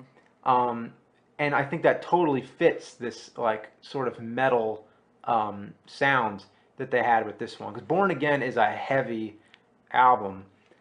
Bill Ward came back on drums, so his drinking was more under control now. Okay. Until they went on tour, that's when it started to get the best of him again, and now he was drinking again. So they replaced him by Bev Bevan from Electric Light Orchestra for the tour. Okay. Um, But he's on the album, Bill. Bill is on the album. It's the last one that Bill ever did on an album. Okay. Isn't that crazy? I mean, he did his own like solo records afterwards. And But he toured with them live. he did tour with them like during the Ozzfest and everything. But this was the last one with Bill Ward on a Sabbath record, and it still is. Yeah. 30 years later, almost. He could have been on one, but things didn't work out. We will cross that bridge in a moment. We'll get there. The song "Trashed" is based on an incident with Ian Gillan. It was actually a near-death experience. They were recording at this place called the Manor, and Gillan took somebody's car out onto the back where there was a go-kart track, because there just happened to be this go-kart track in the back. And guess whose car it was, by the way? It was Bill Ward's, of course. Yeah. So he takes Bill's car and he goes down this go-kart track and he ends up flipping the car over and almost goes into a pool. And had he gone into the pool, he would have probably drowned because he was unconscious at the time and just drunk out of his mind. So that's where the song "Trashed" came from. It's my favorite on the album for sure. I love this song. Yeah, I love "Trashed." Another thing that happened was they would lay pyro all over the property because they'd have all this like pyro from touring, you know? Yeah. So they'd put it all around, and Ian Gillan liked to sleep outside in a tent, and they blew his tent up one time. And they also, there's a story about where they sank somebody's boat too. Oh, jeez. I wouldn't be surprised if that was Bill's also. Yeah, poor Bill. So, Gillan tried to put a fish under Tony's bed one time. I think this was Sleep with actually... the fishes. What? You sleep with the fishes. Okay. What's that from? It's like a mob thing. Like if you put a fish in somebody's bed, it means you're gonna kill them. Really? You're gonna get them killed or something. Ah. I think. Wow. So he's trying to put this fish in Tony's bed. Actually, I think this is right after the the incident where he crashed the car. It's like the same day. So he must have rolled out of that car and then just went to get this fish. I almost died. And I think I'll put a fish in Tony's bed. Yeah. So he had to climb up the outside of the house to get through his bedroom window just so he could put this fish under his bed.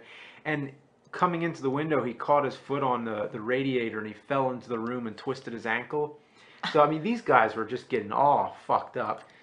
The song "Disturbing the Priest," Iommi was experimenting with his guitar sounds. So he put speakers all around the property, in the outhouse or wherever. So they were just blasting this music all hours of the night. And a local priest came by and asked them to turn it down. And in the morning, then the church bells would wake them up. So it was kind of like this back and forth thing going on. So that's where the song "Disturbing the Priest" came. Now, about that sound that Tony was trying to get, the album "Born Again" has this really shitty garage sound. Gillan blames it on Geezer. He says it was completely Geezer's fault. He says he was trying to turn up his bass and all kinds of things. Okay. Which, you know what, his bass was really lacking on the Live Evil album, so I wouldn't be surprised if he was trying to rectify that on this one. Yeah. But for whatever reason, the recording quality of this album just became a total mess. It sounds like crap, but that's something I kind of like about it. Like, it's not really trying to pull off any crazy tricks. It's just, it's just a straight-on heavy rock album. Fair enough. And the album cover. Oh, that's a screwed up little baby. It's like I'm glad I didn't give birth to that. Yeah. It's like a red baby with claws, and the background is like a blue. On the CD, it's purple. You know, we're looking at a CD right now, but on the vinyl record, it's like a really contrasty blue and red. It's a stump the trunk. It's a what? That's a stump the trunk question. Oh, like what version of the album had blue and Yeah. purple. Yeah. Well, the thing is, the colors were just so intense, and it's really like the worst album cover, but it's just so I think it's funny. pretty cool. I think it's cool too, but this is one where people look at it and are like, "What the hell were they thinking with this one?" And actually, I've heard a story where This is the album that they look at and think, what the hell were they thinking? There's one where Bill Ward's wearing women's tights. yeah, I mean, I guess because they had such good ones leading up to this, like Heaven and Hell and Mob Rules had such good. Yeah. I love it too. I love the baby, but like the colors are just I think so it's bitchin'. intense. But there's a story also about how the artist who worked on it was working for Ozzy on the Ozzy side of things, and was doing this as like intentionally bad to try and get Yeah, I fired from vaguely Sabbath. heard this story of how, yeah. Yeah, and there's also a story about how Ian Gillan saw the finished artwork and he was so pissed off that he took a whole box full of albums and threw it out the window. Ian's quote in Kerrang magazine was, "I saw the album cover, then puked. Then I heard the record, then puked." He said it didn't matter if the record was good or not. It all boiled down to that baby. Everywhere he went, he said he couldn't get away from that baby. It was on the promotions and everywhere. And the beginning of the concert, they had these little people in baby costumes with devil horns, and they'd come out on stage like that. And then they also had a Stonehenge set, and it was Geezer's idea, but they got the measurements wrong. So they ended up with something that was too big to use in most venues. It was a lot, a life-sized Stonehenge. Like it was as big as the real thing. Spinal Tap did the opposite. They had the joke where it was too small. That's where that joke came from. That's where it came from. Not too many people know that. I did not know that. Yeah, I was not aware of that. They used to play "Smoke on the Water" live, which was cool. So that was like the last song, and it's very rare to get any live recordings of this era. There were many disaster stories on this tour. Ian Gillan kept forgetting the lyrics, so he said he didn't know why, but for some reason the songs just weren't sticking. He even forgot the lyrics to "Smoke on the Water," apparently. Oh my God. So every time he would forget it, he would just fill in the blanks with screams. So then he started doing cue sheets so that he could just turn the cue sheets with his feet so that he'd read the lyrics. Well, they had this low-lying fog that would come out on the stage, and it covered the lyrics so he couldn't see through the fog. Oh, man. And he used to trip a lot over the monitors and stuff when the fog was coming out. I'm always genuinely worried about that when I do see fog like that's low-lying. There's a lot of stuff that happens with that. One time, Rob Halford, when he comes out on the motorcycle. Now we're talking about Judas Priest now all of a sudden, but one time there was so much fog he couldn't see where he was going with the motorcycle, and he ran right into the drum kit. Yeah. So I mean, that's not funny, but it is. I know. Fog can be dangerous sometimes. So Gillan had these Congo drums that he played on stage, and Jeff Nichols, who was usually behind the stage, said that nobody liked that he was doing the Congo drums because whenever he wasn't singing, he needed something to do, so he just wanted to like go over and start playing the Congo drums because he would play a tambourine and do all kinds of stuff like that. He just needed something to do, but with the other Black Sabbath guys, that just didn't jive with them. So they got these roadies to tie strings to the Congo drums, and they'd slowly pull them off stage, but just a little bit at a time, so that he'd have to keep going further away to play them. So by the end of the show, he was like having to go out to play the drums. So he got the message. And those devil babies in the beginning of the show, sometimes they'd start on the top of the Stonehenge thing, and they'd have to jump off. Okay. So at the beginning of the show, they would jump off the Stonehenge thing and they'd land on a fall mattress. And one time they didn't put the mattress in the right spot, and they also, there were these backlights that were on so they could still see where they were jumping. Well, they didn't have the backlights on, and nobody knew because the house lights were up.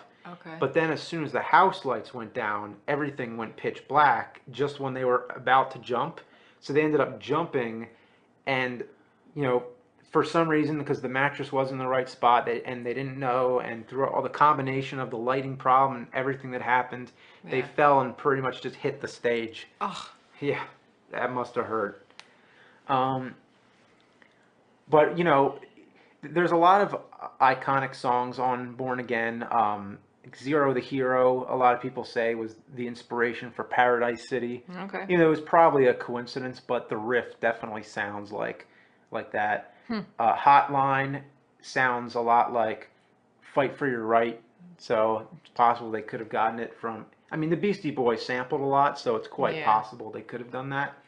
Um, yeah, Born Again, I think it's an underrated album. Um, but for whatever reason, it didn't jive with a lot of people.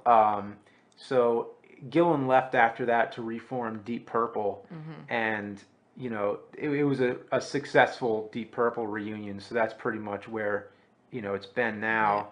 It was just a temporary thing with Sabbath, but it was definitely an interesting chapter in the band's history. All right, so then there was a little bit of a flux period going on here. They had a guy named Dave Donato as the singer for about 10 seconds. As Okay. far as I know, they did one interview with the guy, and after that, he was pretty much, they canned him. Okay. I think he said something in the interview like he's the best singer that Sabbath ever had, or something kind of And you're cocky. And fired. what? And you're fired. Probably at that point, it seemed like anything could get you fired from Sabbath, but. Yeah. Well, I mean, that's not to say lots of people voluntarily left. It wasn't like everybody was fired, but things don't work out for whatever reason. Then they did the Live Aid show in 1985 with Ozzy. Uh-huh. And Bill Ward and everybody. So that was like a three-song reunion. Okay. It was three. I'm pretty sure it was three songs, and that was part of a big show. Lots of actually Led Zeppelin reunited for that momentarily with Phil Collins on drums. Yep. So that was basically like sort of the end chapter right there. Like that could have been like the end of Sabbath there. Like they did a reunion show with Ozzy. They could have left it at that maybe. Yeah. And Geezer left at that time too. So I guess he was kind of tired of all the lineup changes and everything that was going on. So Geezer's gone. Basically, you got nobody left now except Tony Iommi. Now, Iommi didn't want to make another Sabbath record. He wanted to make a solo record now, which makes sense, right? Yeah. So he puts out The Seventh Star, 1986, and it's supposed to be a Tony Iommi solo album, but the record company forced him into calling it Black Sabbath because that would have sold more Yeah. albums. Yeah. More green. Yep. So what you see on the front of the album cover, it's Black Sabbath featuring Tony Iommi.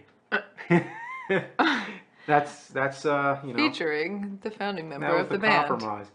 As far as singer goes, they had this guy named Jeff Fenholt that they tried out for a little while. He was from a Broadway show, Jesus Christ Superstar, but it didn't work out for whatever reason. I was not aware of that. No, I was not aware of that.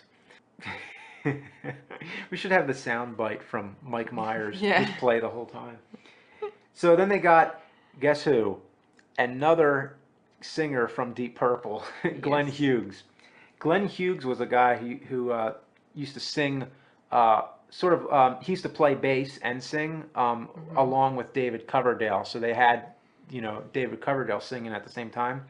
But that was back when, Deep Purple was still around before they broke up and formed Rainbow, with Richie Blackmore and all that. So the album Seventh Star has a lot of great songs on it. It's the title track has an awesome riff.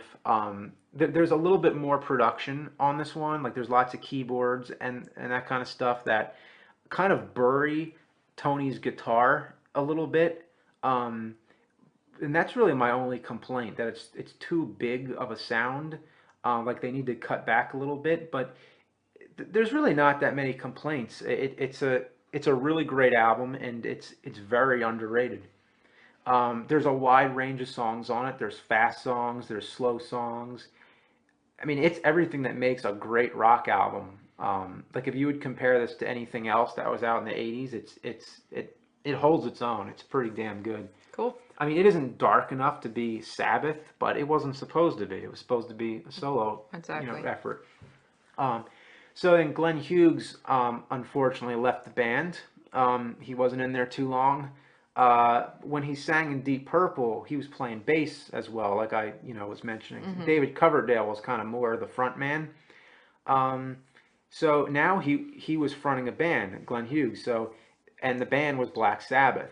So that must have been a lot of pressure, right? Yeah, that's. And especially when they all thought it was going to be a solo project.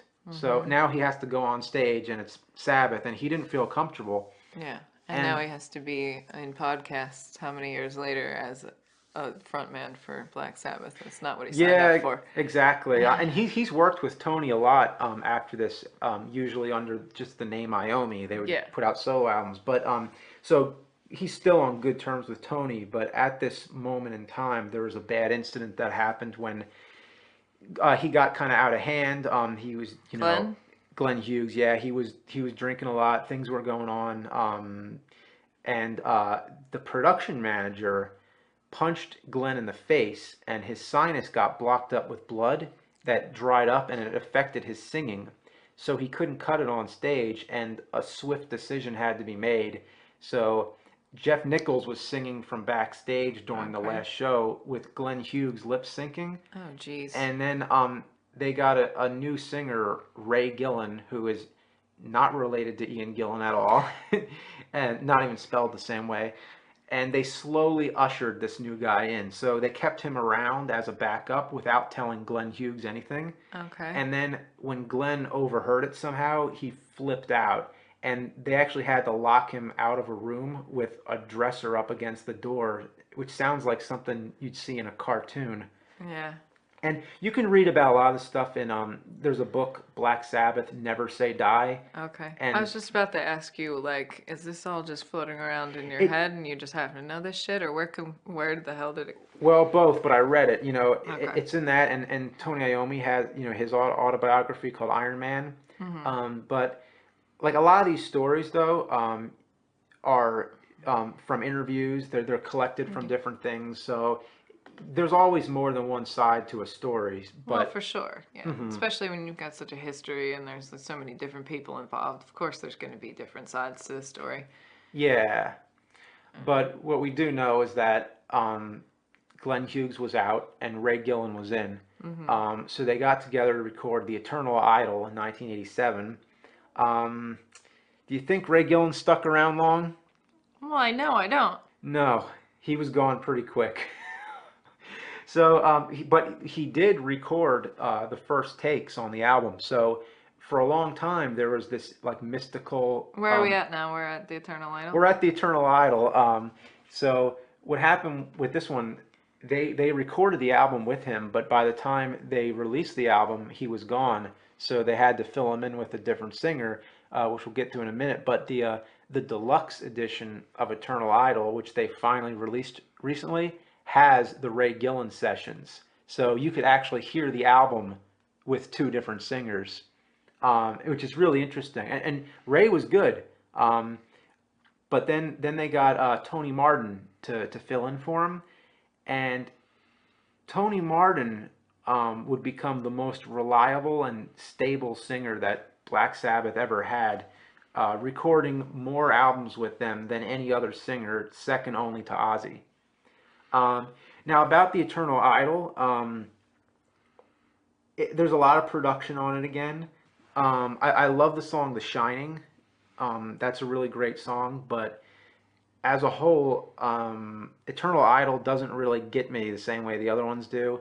It's one of my lesser favorites. Like I don't hate it or anything, but it's just not. It's not as good, I don't think. Like, I'll just interject that it's getting a little James dominated at this point, and that's because I honestly don't know much about non-Ozzy or Dio Sabbath. For some reason, they just dominated my knowledge of Sabbath. So we will let Sabbath 101 with James Rolfe continue, and I will interject when I can. Yeah, we never talked about how we got into the band, but one thing I'll say is that Tony Martin's usually the last era that most people would get to. Yeah, It it was the was a last thing. surprise to me to learn that he actually had more albums than Dio and the most aside from Ozzy, because I honestly don't know much of his era. Yeah, I mean, this stage in the band, like, I just want to admit, like, I love a lot of the songs on the Tony Martin albums, but it's sort of the last one that you get to because most of the time there's so much Black Sabbath that exists, so much to catch up on that, when I first got into them, I was listening to the Ozzy stuff, and then I went on to the Dio stuff. Hmm. By the time I got into the Tony Martin stuff, it was much, much later, and I just like I'm still listening. Like I'm, Yeah. I'm still, you know, like you got to let the songs kind of grow on you a lot. You gotta get out of your head too that it's called Black Sabbath and you've already got like an assignment in your brain for that band with these two other singers and then you've got a third and it's just like this whole mind fuck you've got to get over.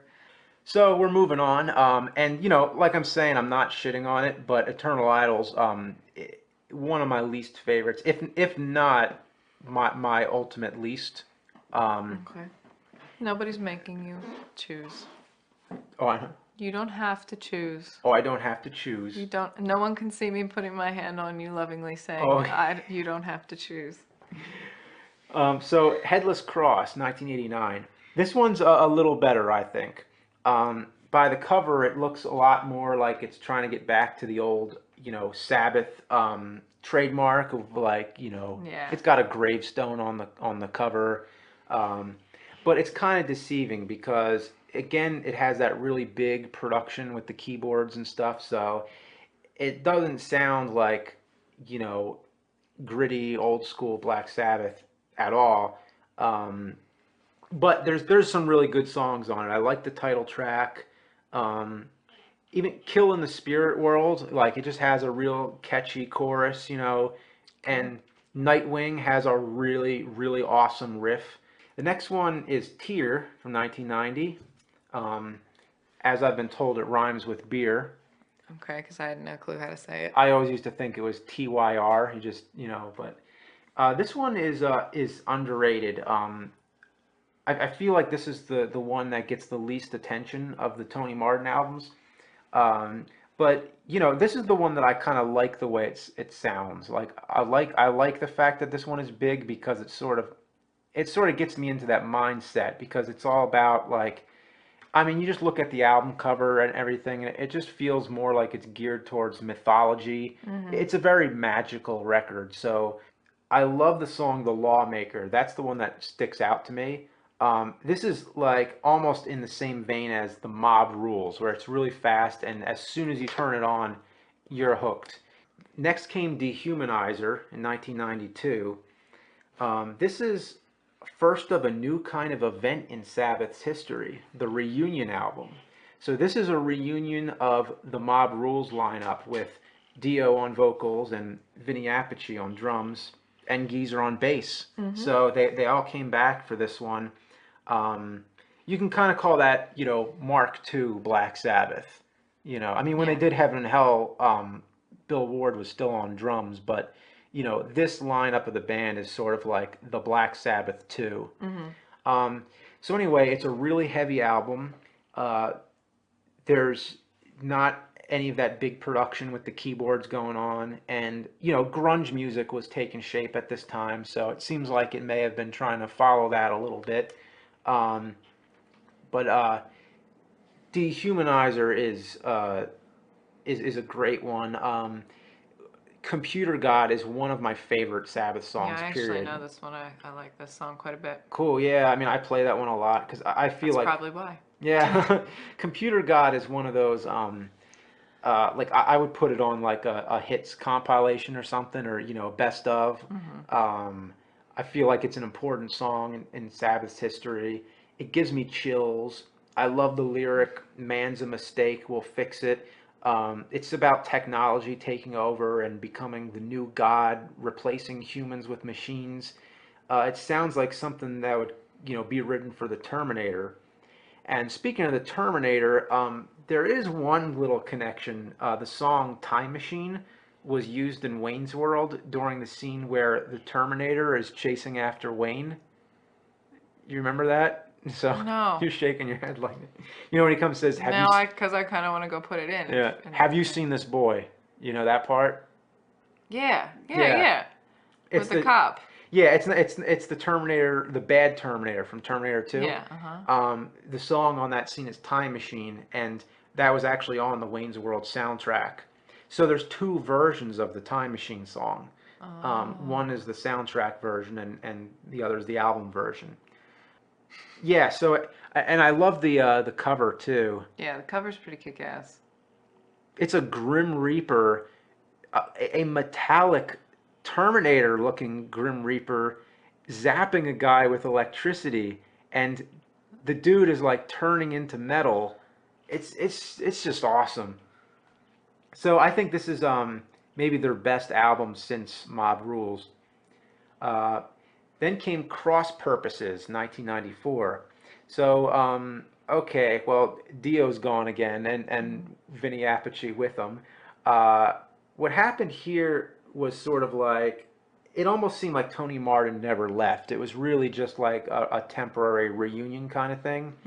Because he had the Dio band going on, and Sabbath was actually asked to open for Ozzy for his farewell tour. What? Yeah, isn't that crazy? And they did. But what happened was Dio didn't like the idea. Like, why are we opening for Ozzy? It was for 2 dates actually. Like, they didn't do this for the whole tour. It was just like the last 2 dates on Ozzy's tour, and I think Dio's contract was up or something, so he wasn't really obligated to do those last two shows. Yeah. So he decided not to do them, and they replaced him with, guess who? Rob Halford. So This is such a convoluted story, James Rolfe. Rob Halford from Judas fucking Priest sang for them on 2 nights. That would actually happen again way later down the line. Yeah. A show I was at where Ozzy was sick. But anyway, this was Rob Halford singing the Dio songs, the Dio Sabbath songs, and Rob Halford singing Dio Sabbath. Yeah. Opening up for Ozzy. Rob Halford singing Computer God and all these vocally demanding songs. Well, if anyone can handle it, it would be Rob Halford. Yeah. But this is just fucked up. It's fucked up. It's crazy. And then I'm riveted. It's like soap operas. Yeah, and there is bootleg footage of the I think the second night. One of the 2 nights, there's footage of Halford singing. It's not great footage. It's like bootleg, somebody's video camera from like the nosebleeds or whatever. But it's pretty interesting.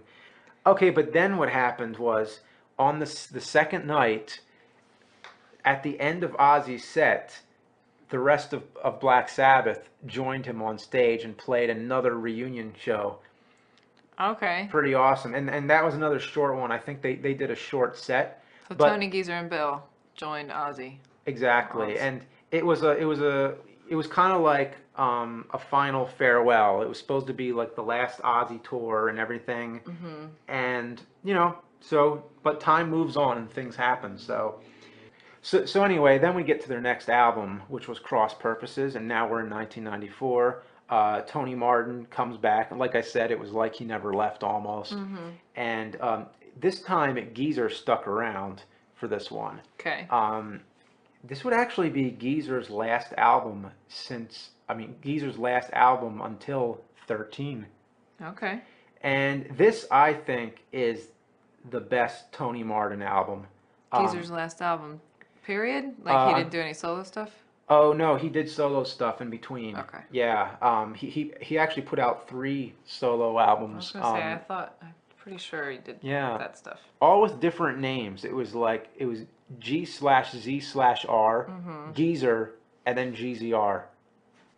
Yeah, so this is the best Tony Martin album, I think. Eyewitness, Cross of Thorns, Hand That Rocks the Cradle, Immaculate Deception. Good songs. Okay. This one, it's still going with that power metal kind of vibe to it, which is crazy to think. This is in 1994.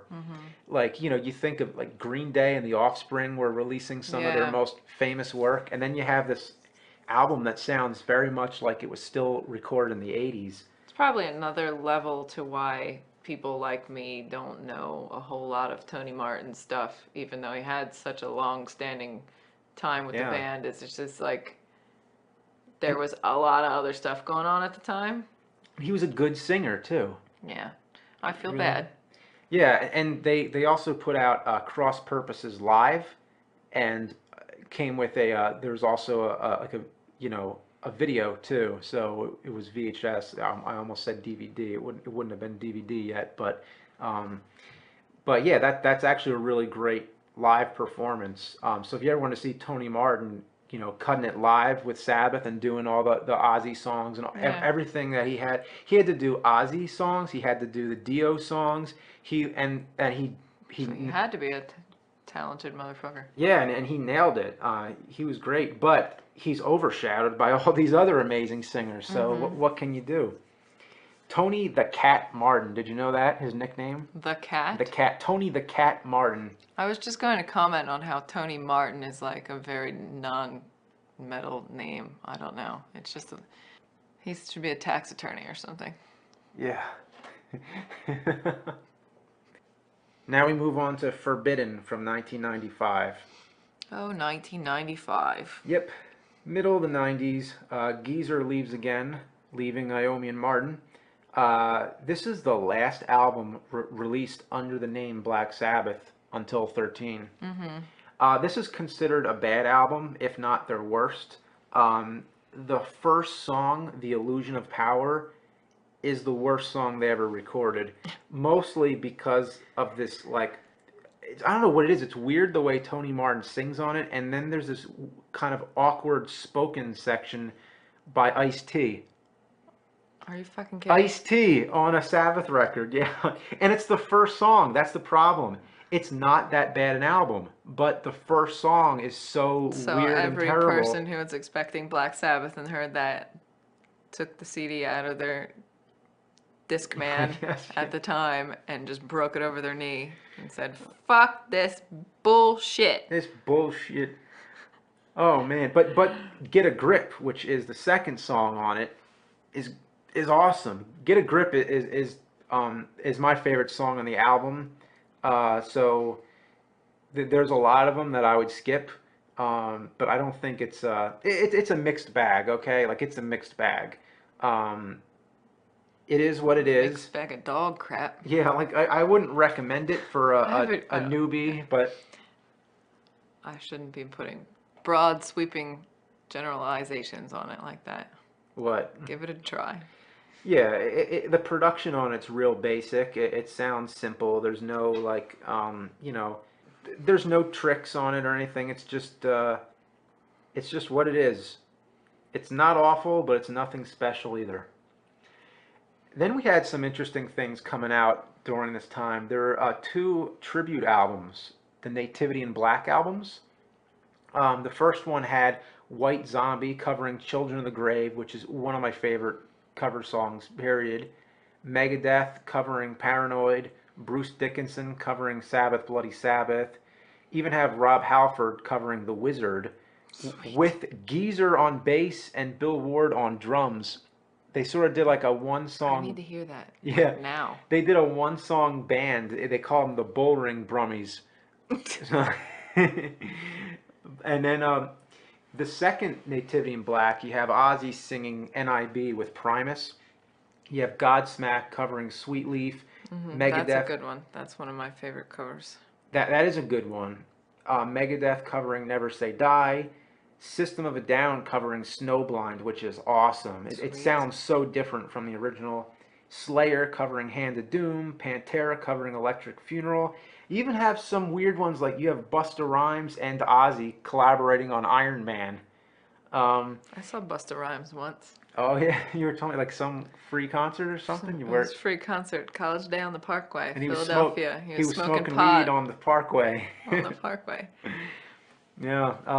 Actually, I saw Busta Rhymes one time. Actually, My Yeah. story's better. your story's probably better, yeah, because it's on the Parkway. But there's also some really terrible covers on this album. There's a band called Head PE who covers Sabra Cadabra, and it's really weird. It's a really, really bizarre cover. And Interesting. then Monster Magnet covers Into the Void, which could have been awesome. But there's this whole thing about dinosaurs in Vietnam, and I'm like, what the fuck are they doing? Just sing the damn song. Yeah. I don't know what they were thinking with some of these songs, but it's a mixed bag. But most of the ones I mentioned are all excellent. So Hmm. both Nativity and Black albums are worth checking out. It's really interesting to hear a modern band covering old songs, and Mm-hmm. you I love realize, that. yeah, the thing is, you realize how timeless those old songs are, that they don't lose any kind of, there's no translation lost in it. Those are heavy songs that still stand up in today's world of metal.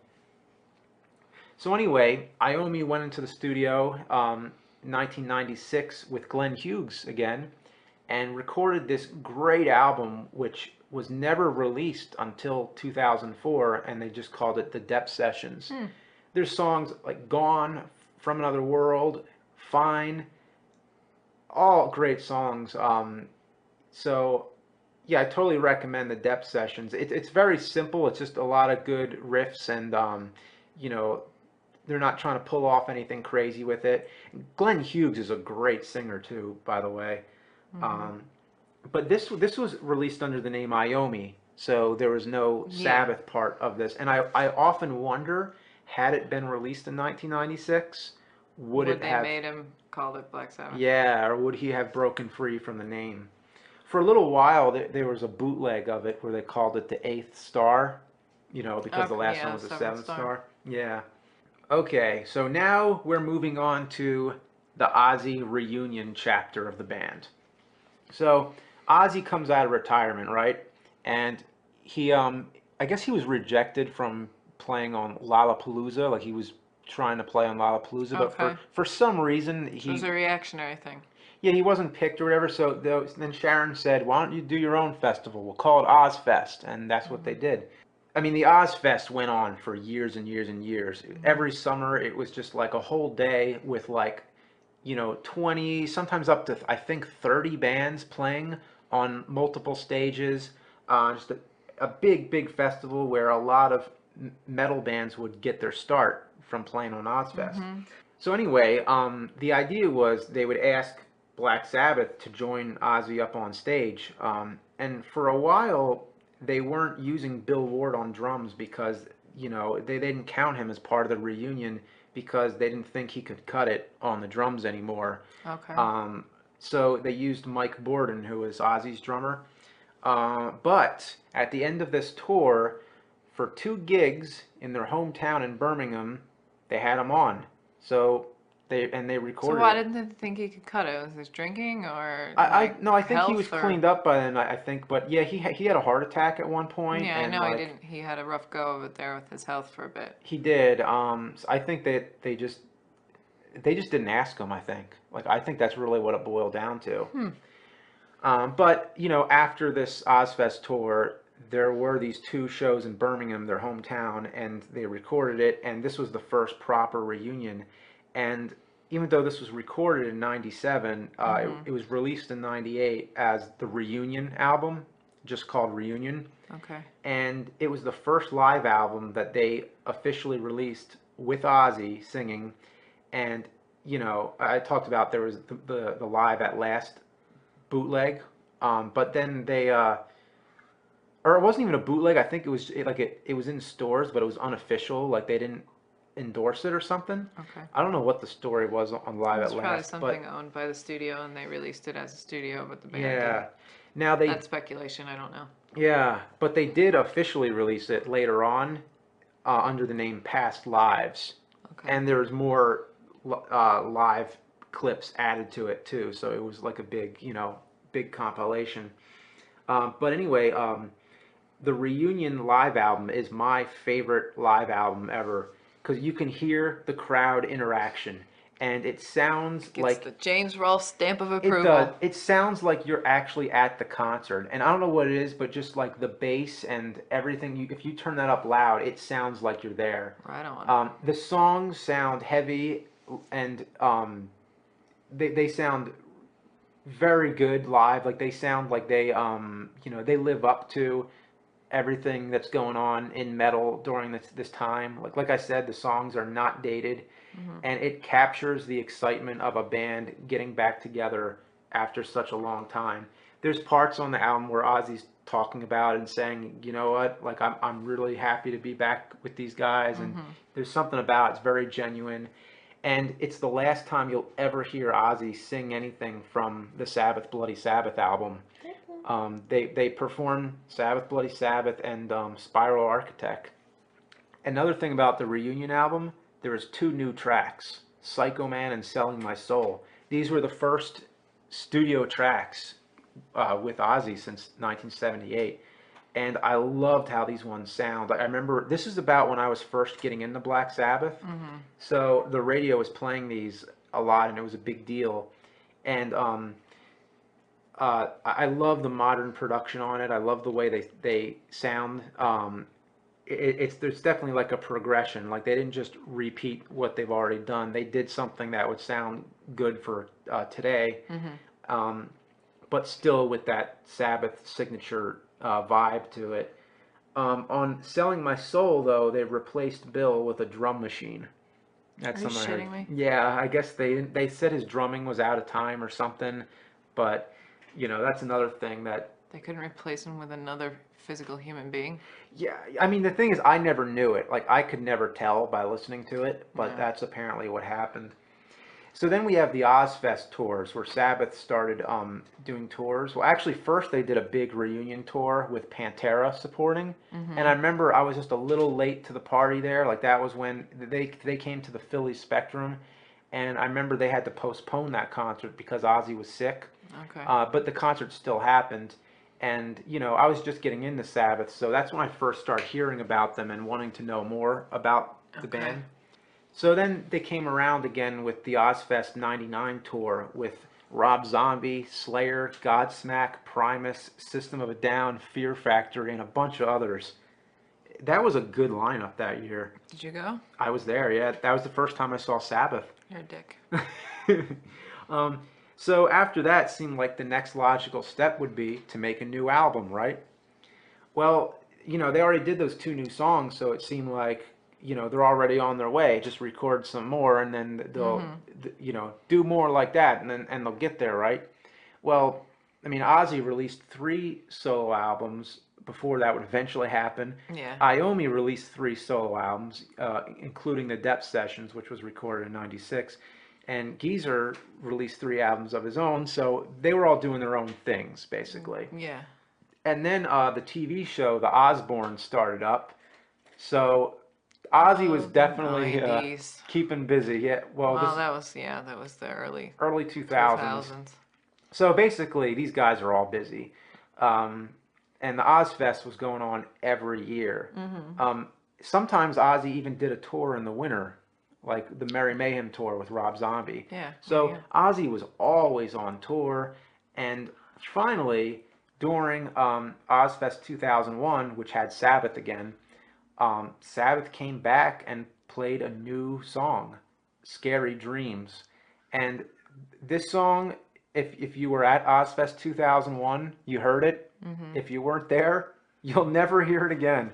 I mean, it's out there. It's a very rare recording, but it only exists as a bootleg. Hmm. They never did a studio recording of the song, and it wasn't a great song. Like it seemed like it needed a little bit of work, but it was really scary and doomy, Okay. and I think that it could have been a good Sabbath song if they finished it up. But um, you know, bottom line, it seems like okay, they're playing a new song. That probably means they're coming out with an album soon, Yeah. right? Isn't that how it usually goes? What a tease.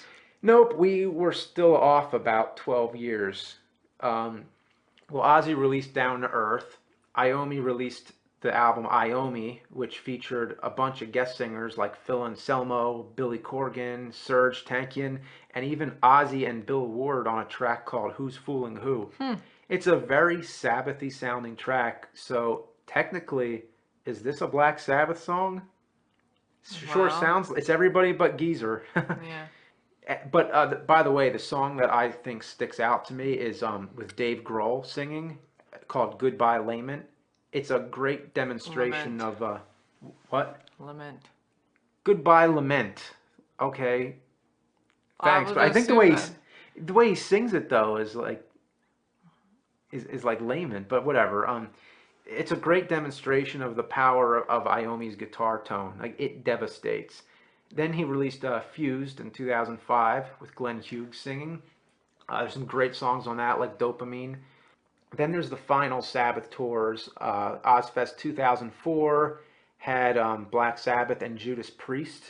And there's a famous show, the one I was at, where Ozzy was sick and Rob Halford filled in for him. So he sang for Judas Priest and then followed it up with singing for Ozzy on Sabbath. Mm-hmm. And then Ozfest 2005, they came around again, and this was the last tour with the four original members. Iron Maiden was the second headliner. There was an incident where Bruce Dickinson supposedly said something bad about Ozzy. I mean, Yeah. we were at one of those shows, and you said I he, just remember there being like this vibe of him. Like Bruce Dickinson is a very vocal dude to begin with. He doesn't really hold back his opinions for sure. But he like I just remember there being this vibe of like I'm not appreciative of being on this tour and like it just kind of really? I don't remember verbatim what he said. I just remember him coming off kind of Yeah. like a dick. I do remember he took some kind of shot at Ozzy doing his TV show or something. Like he was like, "We don't need TV shows" or something like that. I heard, but you know, I don't want to put words in anybody's mouth because I don't know what was said. Yeah. But there was this infamous moment on the tour where Sharon orchestrated some kind of immature retaliation where they would cut the sound on Iron Maiden's set and then they pelted them with eggs. So that turned into a huge disaster, obviously. And then Maiden was kicked off or left or, whatever. And then, on top of all that, Ozzy's voice was failing him a lot during this tour. So Mm-hmm. lots of shows were being canceled. And, after this all fell apart, I would be surprised that there would ever be another Ozfest. But hey, it went Yeah. on. And their And I'll final. interject. Mhm. That paints Sharon very poorly. I've always been a huge Sharon Osbourne supporter, and you can hate me for it if you'd like. I think she has her moments where she's immature, and she's struggled with her own demons as well. But she she saved Ozzy in a time of need and has been by his side for a long time through a lot of bullshit. So I think Sharon Osbourne is great. End of sermon. Okay. So their last show, the final performance with the original four members of Black Sabbath was in 2005 at the UK Music Hall of Fame. In 2006, they were inducted into the Rock and Roll Hall of Fame, but they didn't perform. Instead, it was a bunch of guest performers, and the final act was Metallica covering Hole in the Sky and Iron Man. It was great. So anyway, we're kind of past now the original lineup. Like this is it's over basically until who knows what would ever happen in the future. But Mm-hmm. anyway, Ozfest 2006 came around and Ozzy had less tour dates, and then 2007 they did it again, and then 2008 it was a one date in Texas, and there was no 2009. So basically, Ozfest sort of like slowly faded away. But he brought it back in 2010 with Halford and Motley Crue, Mm-hmm. which we were at that one. It was great. Um, Meanwhile, Ozzy's still been cranking out albums. There was Black Rain in 2007, which I think was one of his best recent works. And then in 2010, there was the album Scream. Funny that there was also a Tony Martin album called Scream. That poor guy. So now let's go back to the Iommi side of things. Black Sabbath, The Dio Years came out in 2007, and this is where the unthinkable happened. So it was a greatest hits album, which was focused on the Dio years, obviously, and there were three brand new songs on it. So Iommi got the old group back together, the Black Sabbath 2 lineup, Mm-hmm. Dio on vocals, Geezer on bass, and Vinny Appice on drums. They were called The Devil Cried, Shadow of the Wind, and Ear in the Wall. They were all equally great. It didn't even feel like time had passed. It seems like these could have been on the Dehumanizer album. Like I would have never thought that they would have gotten back together with Dio after all these years. So while we were waiting for one reunion to happen, we got another. So they go out on tour, and that's something that I never thought I'd live to see. The Mark II Black Sabbath with Dio live. Mm-hmm. So this was an unexpected surprise. This was a treat. Um, Now, even though this was the same exact lineup that recorded Mob Rules and Dehumanizer, they changed the name of the band to Heaven and Hell. Mm-hmm. I understand why they did that because since the Ozzy reunion and all the Ozzfests, it would have been confusing to people.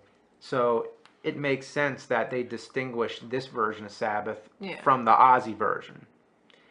And Heaven and Hell was the name of the first album they recorded with Dio, and Black Sabbath was the first one they recorded with Ozzy. I So, never made that connection. oh, you You never clever did? bastard. Oh, well, there you go. I mean, that's why they did it. Um, but it'll always be Black Sabbath to me. It's just a different version. Yeah. Um, you know, but another thing they did that sort of changed the attitude was that they scrapped any Ozzy songs from the set list. They only focused on Dio songs. Yeah. I mean, songs that Dio sang on Black Sabbath albums, like From Heaven and Hell, Mob Rules, and Dehumanizer, as well as the new songs, which I was very much in favor of because during all the Ozzy years, you'd never hear Ozzy sing anything that he didn't, originally record. Mm-hmm. So all these great songs just got, completely scrapped for so many years. And now it was a chance to finally hear them again and hear them live. So I think it was a very good choice that they split it up into like a different band. Like this is Heaven and Hell, Yeah. and that's Black Sabbath. Also, the concerts got better. They had a lot of energy, so I feel like seeing them on stage, they were like a reborn band. Um, the Devil You Know, 2009. This was the album I never expected to hear, and I was all for it. But I wasn't overly excited at first because first, like I said, I didn't expect it. I was happy they just got back together to do all the classics live, and those three tracks on the Dio years were like a bonus. And those three songs on the Dio years, I didn't think that they were anything that special. They were good, but they weren't mind blowing. But then when I heard the album, when I heard The Devil You Know, I was blown the fuck away. Like for the first time, I thought to myself, holy shit, I'm hearing new Black Sabbath. Yeah. And yes, it is a Heaven and Hell album, but I file the CD on my shelf under B for Black Sabbath. You rebel. But I mean, my favorite songs are The Bible Black. Yeah, that's my favorite one on there for sure. Yeah, Rock and Roll Angel. Eating the Cannibals. Eating the Cannibals and Neverwhere. So this is a really, really good album, and I feel like it got a little bit kind of buried. Like it didn't get any radio play that I heard, and it was just I don't like think I remember. it's You played the shit out of it, I remember. Oh, I still play the shit out of it. Yeah, The Devil You Know is fucking awesome.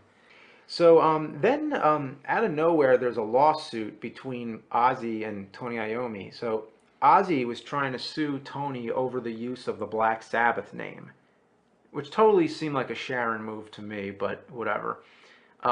There was a quote on... You gotta hate on my Sharon. No, it's fine, but it's just... Probably was. See, what pissed me off, there was a quote on Ozzy's site, and that was very insulting. And I'm going to paraphrase here. I don't remember the exact quote, but it said something like,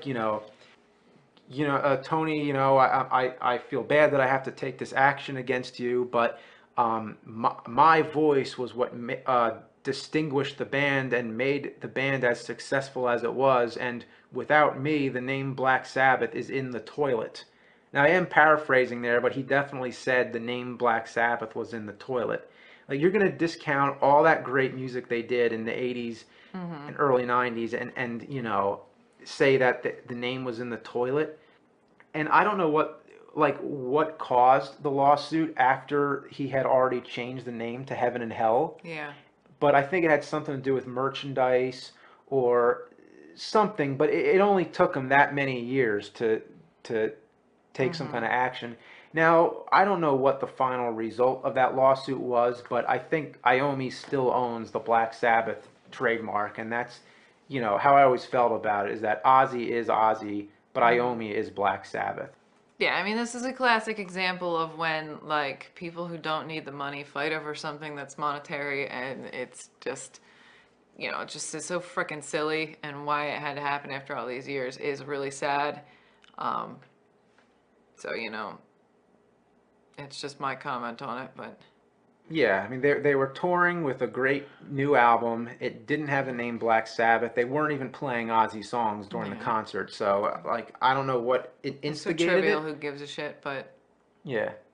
somebody did enough to make this.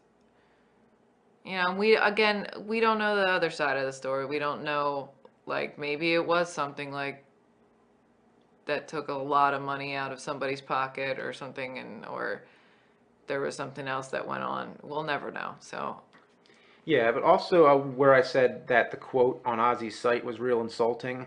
Actually, in his book, which his book came out before this was settled, but it is settled now. They've buried the hatchet. yeah. But like at the end of the book, he does say something that's a lot more fair and a lot more sensible. He says in the book that the first two albums with Dio were pretty good, and that he just feels like he wished they would have called it Black Sabbath 2. Yeah. So Or called it's it Heaven and Hell back then, too. Like, yeah, like they should have in the first place, really. But it is what it is.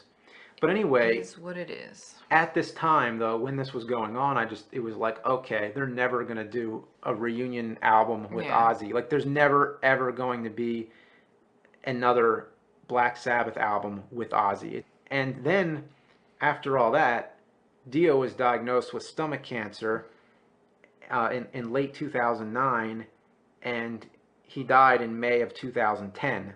Yeah. And the thing about Dio, he was brave till the very end. Well, sure, yeah. Like I said earlier, he rocked it till his grave. He He rocked was himself to the grave. flipping his devil horns to the cancer. I mean, I actually didn't even think he was going to die. Like I knew how serious it was, but like I Yeah. almost felt like how could this happen? And that's the thing, with cancer is just that like sometimes it takes an entertainer to make you aware to something because I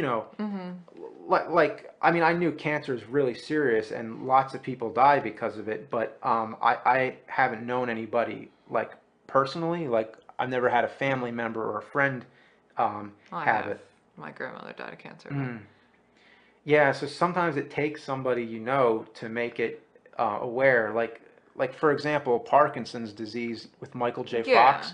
I didn't know what Parkinson's It disease takes was. somebody famous or well known to champion, a cause of, finding cures for something that we don't Yeah, necessarily know a lot about. like I donated to the Stand Up and Shout Cancer Fund, and that's when it hit me when I realized like, you know what? It really did take like an entertainer to make it, to make you more aware, and that way he's a hero. Um, Yeah, and it also, Wendy, his wife, and other people like Eddie Trunk and stuff have said, people who knew him really well, that if he had taken more proactive um, measures, gotten his colon screenings and whatnot, he probably wouldn't have died. So unfortunately, it took his death for people to realize that they need to go get their screenings and they need to, keep on top of stuff like that. So hopefully in death, he has saved a lot of lives, hopefully. yeah. And then moving on from that, as far as Black Sabbath was concerned, if there would ever be any kind of lineup of Black Sabbath, like what would happen at this point, it just seemed like Black Sabbath was dead. Like that's the way I thought of it. Like unless they did some other kind of reunion with another singer, like Tony Martin or something, there's just no way it could continue. Yeah. And actually, what did happen though, he reunited with Ian Gillan, which was Who kind did? of Tony Iommi, Okay. which seemed kind of unexpected, but it was just for there was a a music school in Armenia that was damaged by an earthquake. So this was actually to raise money for that. Okay, yeah, I remember this now. Yeah, and on these two tracks they recorded was Ian Gillan on vocals, and they had Jason Newsted on bass, Nico McBrain on drums from Iron Maiden. So it was a super group kind of thing. Oh, John Lord was on keyboards. Who John Lord is another one who's gone now. So rest in peace, John Lord. So I mean, yeah, the two tracks were called "Out of My Mind" and "Holy Water," and they were pretty good. It was good to hear, you know, Gillan singing over Iommi's guitar again after all these years. But it wasn't called. There was no real name for the band. The little album was called "Who Cares." Okay. But this wasn't any kind of chapter in Sabbath or anything like that. It was just this was a totally different kind of thing. So basically, it seemed like Iommi was getting around to reuniting with all the other Sabbath singers, like the stuff he did with Glenn Hughes and now Ian Gillan, like all this going on. It just seemed like, you know, he's done the whole, everything's come full circle, right? So that was kind of the end. And even Geezer made a comment on his site saying that there would never be another Sabbath reunion with all four original members. He was right about that part. I think the way he worded it, I think he was right. But it just seemed like nobody was into it. Like Ozzy. Just seemed like it wasn't going to happen. Yeah, whenever Ozzy was interviewed, he was just like, oh, like, you know, maybe it'll happen, but it's just, it just seemed very unlikely. Well, then on November 11th, 2011, which was Metal Day because of the 11/11/11 looking like devil horns, I guess. And our anniversary. It was our anniversary. And all four original members appeared at a press conference at the Whiskey A Go-Go in Los Angeles to make some big announcement. I'm thinking, okay, they're going to announce they're going to go on tour again. I'm like, that's fine. You know, it's like a lot of younger generations that never got the chance to see them will get to see them. But they're going to play the same songs. Like, it's going to be, they're going to play NIB, Black Sabbath, Paranoid, War Pigs, Iron Man, Children of the Grave. You know, like, I know what they're going to do, right? Then you tell me that Kelly Osbourne tweets something like, new Sabbath album. And I'm like, no, that's just a joke. And then, like, I start hearing that it was real. I'm like, you got to be fucking kidding me. And I'm sorry that's how I broke it to you. That is it. Kelly Osbourne tweeted something. So I look at the YouTube video, like, of the I press follow her conference. because she has an adorable dog, and she posts pictures of the dog. Anyway, go on. So I watched the press conference on YouTube, and I'm like, this is unfucking believable. This album that I've been waiting for all these years is now, like, just when I was 100% convinced it would not happen, it's now happening. Rick Rubin is producing it, you know, who did Death Magnetic, Metallica. So I'm like, okay, this is happening. And then guess what happens? Bill Ward drops out. Dun, dun, dun. Oh boy. All right. So there's been different sides of the story, but for whatever reason, it didn't work out. Yeah. Bill Ward was very open about it. He made some statements on his website. Basically said he got a real shitty contract, and he said it was an unsignable contract, and basically they needed to get it worked out. And Bill Ward felt really bad. Like, he really wanted to do this. So I feel like, you know, with all the pressure, him not doing it, there was probably a good reason then. Yeah. It was probably for the best that he backed out. But there's other sides of the story. Like, Geezer had a completely different take on it. Like, he made a response, and then Bill even made a response back to Geezer. Okay. And Geezer was saying, like, that Bill's demands were unreasonable, and, you know, it seemed like there was some kind of misunderstanding in the middle of all this, and it's a shame they couldn't get all the legal stuff figured out before they made this press conference, but, you know. But then Ozzy has been saying in interviews lately that the reason they didn't use Bill was because he couldn't cut it on the drums. He said that he had sticky notes all over his drum kit because he couldn't remember how to play any of the songs, and he just wasn't up to speed. And that's the same thing that happened back in '97 when they replaced him with a drum machine and Yeah. didn't. And if you stop and think about it, when was the last time Bill Ward ever played a new song that was not um, one of the classics Mhm. with them? So it's kind of like it's a lot for him to learn, maybe. So I can see that as being possible. Yeah. But basically, there's lots of different stories to it, and for whatever reason, it just didn't work out. And I know a lot of people are upset about it, and a lot of people have this all or nothing mindset, saying Mhm. that it's not Black Sabbath without Bill, and like Yeah. who don't even people who probably don't even want to listen to the album just because Bill Ward isn't on it. And like, can you count how many different lineups of Black Sabbath there have been during the past 40 years? We all know the classic lineup is Tony, Ozzy, Geezer, and Bill. We can all agree with that, right? That's the classic lineup. But we've also had some great quality music with just Tony, Geezer, and Bill, Tony and Geezer, and just Tony. So now we have Tony, Geezer, and Ozzy. So it's just a different combination and a new chapter for Black Sabbath. I'm as disappointed as everybody else is that this didn't work out to be a full reunion. Mhm. But it's amazing that this album is coming into existence at all. It's three-quarters of original members, the most that we've had since 1983's Born Again.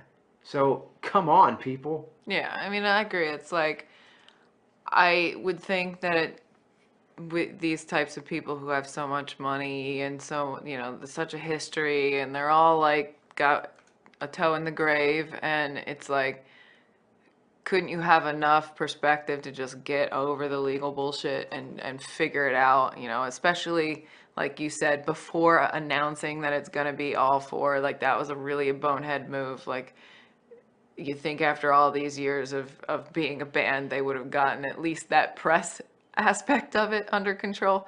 Like, a lot of things aren't necessarily the exact combination of what we'd love it to be, but I think, I think it was Eddie Trunk on the last the first episode of the Metal Show for this season, how he said, he's like, I wish it was all four members, but that doesn't mean I'm not going to buy the album. That doesn't mean you won't see me at the shows. Yeah. It's something I'm going to go see and I'm going to want to listen to, Hmm. so I can't come out and be 100% against it. Yeah. And also another thing, keep in mind, something a lot more serious than, Bill Ward not being in the band is another complication with this whole reunion thing that happened is Tony got cancer. Yeah. So, and I wouldn't be surprised if, like, I mean, he's been getting treated and he's doing well, but I wonder if the whole reason this reunion might have happened is because he might have got himself checked after what happened Mm-hmm. with Dio, and maybe he was diagnosed before it went public, Yeah. or it could have happened after the press conference. I'm not sure. I'm just saying maybe like that these guys all got a reality check and were like, hey, Yeah. let's make this new album before we all die. Mm-hmm. Even Ozzy said that in one of his recent interviews. He said, it's now or never. We're all sitting around getting old. Like, if we're going to do it, let's just put all the past behind us. And Yeah. so, which I think is just a great story of how this album came out because it's just a bunch of guys putting their differences aside. Mm-hmm. Tony Iommi saying, fuck the cancer, I'm going to do this album. Yeah. And scheduling tours around his chemotherapy treatments and everything that's going on. It's just so unlikely that this album would happen, and it fucking happened. Yeah. Okay, now 13 is here, and I'm sitting here trying to think, what do I say? Because I'm so speechless. Imagine you're walking down the street and a giant robot comes along, and then a dragon swoops down from the sky and starts engaging in battle with it.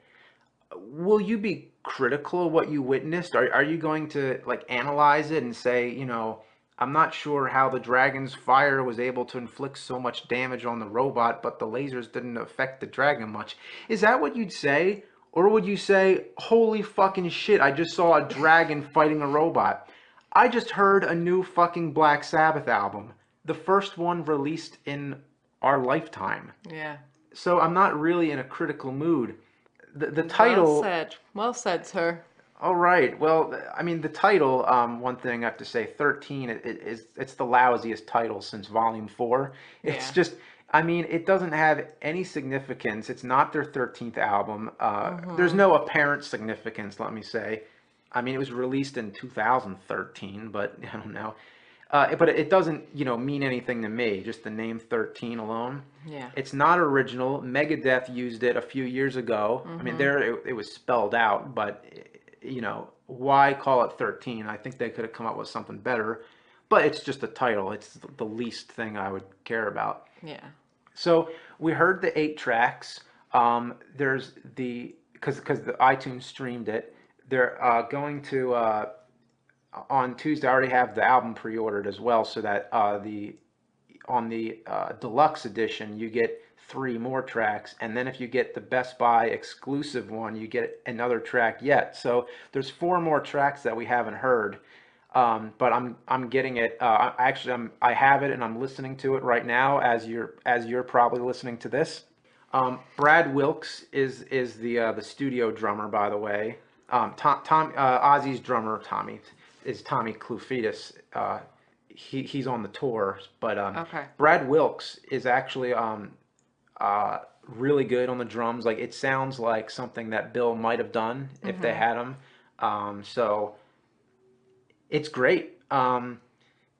So what do you think of the album as a whole? I like you said, it's hard to get over the epicness of what you're listening to, so that's like the first thing. But yeah, it's awesome. I only listened to the first 8 tracks once, so it's kind of that's another level of why it's hard to put any sort of criticism on it. It's like I haven't really had a lot of time to sit with it for Yeah, any amount of time, but it's got like an early Sabbath sound to it, which is awesome. it does. There's some great songs on it. The first release single, "God Is Dead," is probably still my favorite one Yeah, on it. I It's a great think song. because God is Dead, we've had the most time to listen to. It's kind of a strange choice that the longest song on the album is the one they put out as a single. Uh I huh. actually heard the radio edit of it though, because they played it on Oh, did you? MMR. They cut it down a lot, which some of it I was in favor of cutting down. Like, okay, I can understand for Yeah. the radio, but they cut out Tony's guitar solo, which Oh. was a short solo to begin with. But I was like, oh, come on, don't cut that part out. Um, God is Dead. It's a 9-minute song. The first 6 minutes kind of drag a bit, but it's grown on me a lot since I've listened to it. So I really love the build up. But it's 6 minutes that kind of it takes its time, but the last 3 minutes, even though it's so awesome that the first time I even heard it, I couldn't even sit still. It Mm. has like this hole in the sky kind of riff going Yeah. on, and uh, I remember when you got like the first couple of seconds, yeah, and we listened to that, and it was like, "Ah, you I was motherfuckers! like, You're listen to so this. SFTs." They just released 30 seconds of the song. Yeah, like I still can't listen to that without bobbing my head every time I hear it. As far as all the other songs go, End of the Beginning, I saw when they played it on CSI, which was a really strange cameo, but Yeah, I didn't see that, but I did hear about it and told you about it. it was weird. It was just so out of place, but it was awesome. End of the Beginning has this really creepy intro. It's another slow build up, and Loner is just like Loner is stuck in my head. Like no Oh, that's good. bullshit. Like it just lays down a riff and sits on that riff and instantly got me hooked. Like I never get tired of hearing it. Cool. But like I said, this is early impression. Like I'm going to be listening to it a lot. I'm sure that this whole album will grow on us. Zeitgeist reminds me a lot of Planet Caravan in a good way. And actually, I read lots of comments online where everybody's comparing it to Planet Caravan, so that's not at all out of place. It has the echoey vocal effects, the jazzy guitar doodles, and the bongo drums. It's not an exact copy of Planet Caravan. It's a totally different song, but It's it got the same sounds, vibe. yeah, it's very reminiscent, very spacey. Most important, it just sounds a lot like something Sabbath would have put on one of their early records, like that kind of fluff filler they put in between songs. Mhm. So, I mean, Age of Reason has a great solo on it. Live Forever has this riff that almost sounds like something that might have been on Born Again that Slash would have kind of replicated a little bit. Like it has a very Okay. slashy kind of riff going on, like a Rocket Queen kind of thing. Um, Damaged Soul. That was my favorite on the album, Wow. aside from God is Dead. Damaged Soul was amazing. It's this really bluesy song. Hmm. There's a harmonica in it. It reminds me of The Warning Yeah. with this long, long guitar solo. So they truly went back to their roots.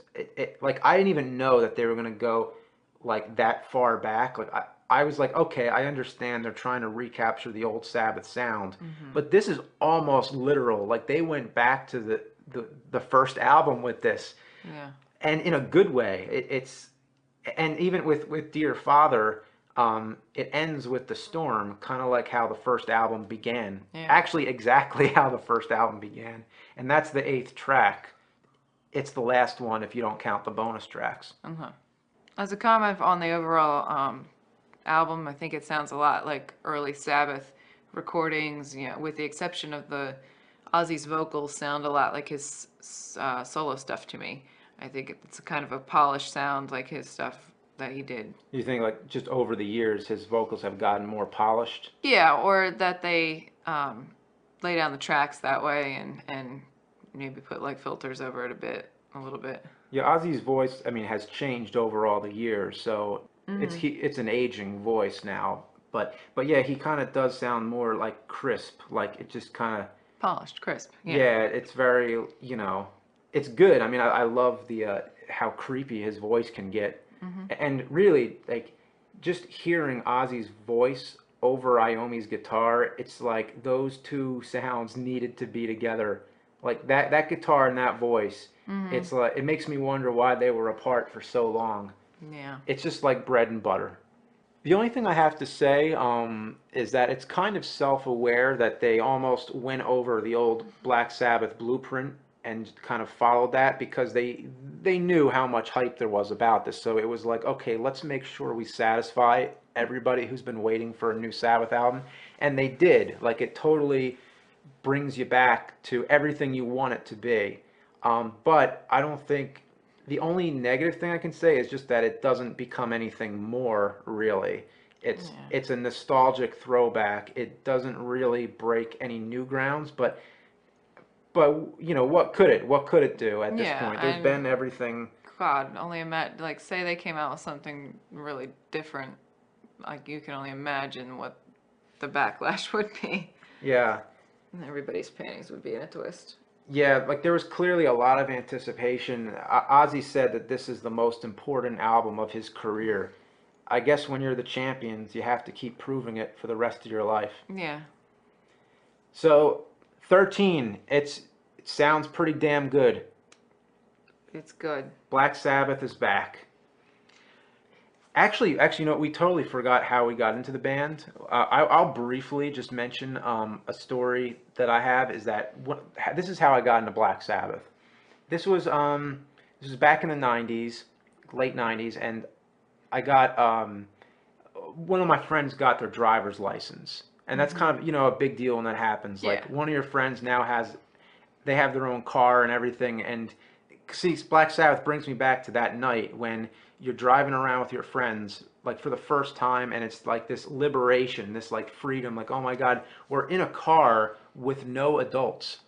We Hmm. are just driving around, and so we go to the mall, and on the way there, there's a friend named Alex and a friend who we'll call Kirk. And Kirk is very much, like a metal fan like me, but he was a kind of a we were novice. We didn't know that much about metal yet, and we kind of knew about Black Sabbath, but we didn't really like know anything about him. You know what I mean? Hmm. Like Yeah. we knew of the riff to Iron Man because of Beavis and Butthead, Yeah. and my friend Alex hated it. He was like, "Oh, I hate when Beavis and Butthead do that. Like I hate Iron Man." Like he just had this like um uh, this malfunction with Iron Man. Like he just didn't want to hear it and hated it to death. And then, so we go into the mall, and unknowingly, Kirk bought the Paranoid album while we were in the mall.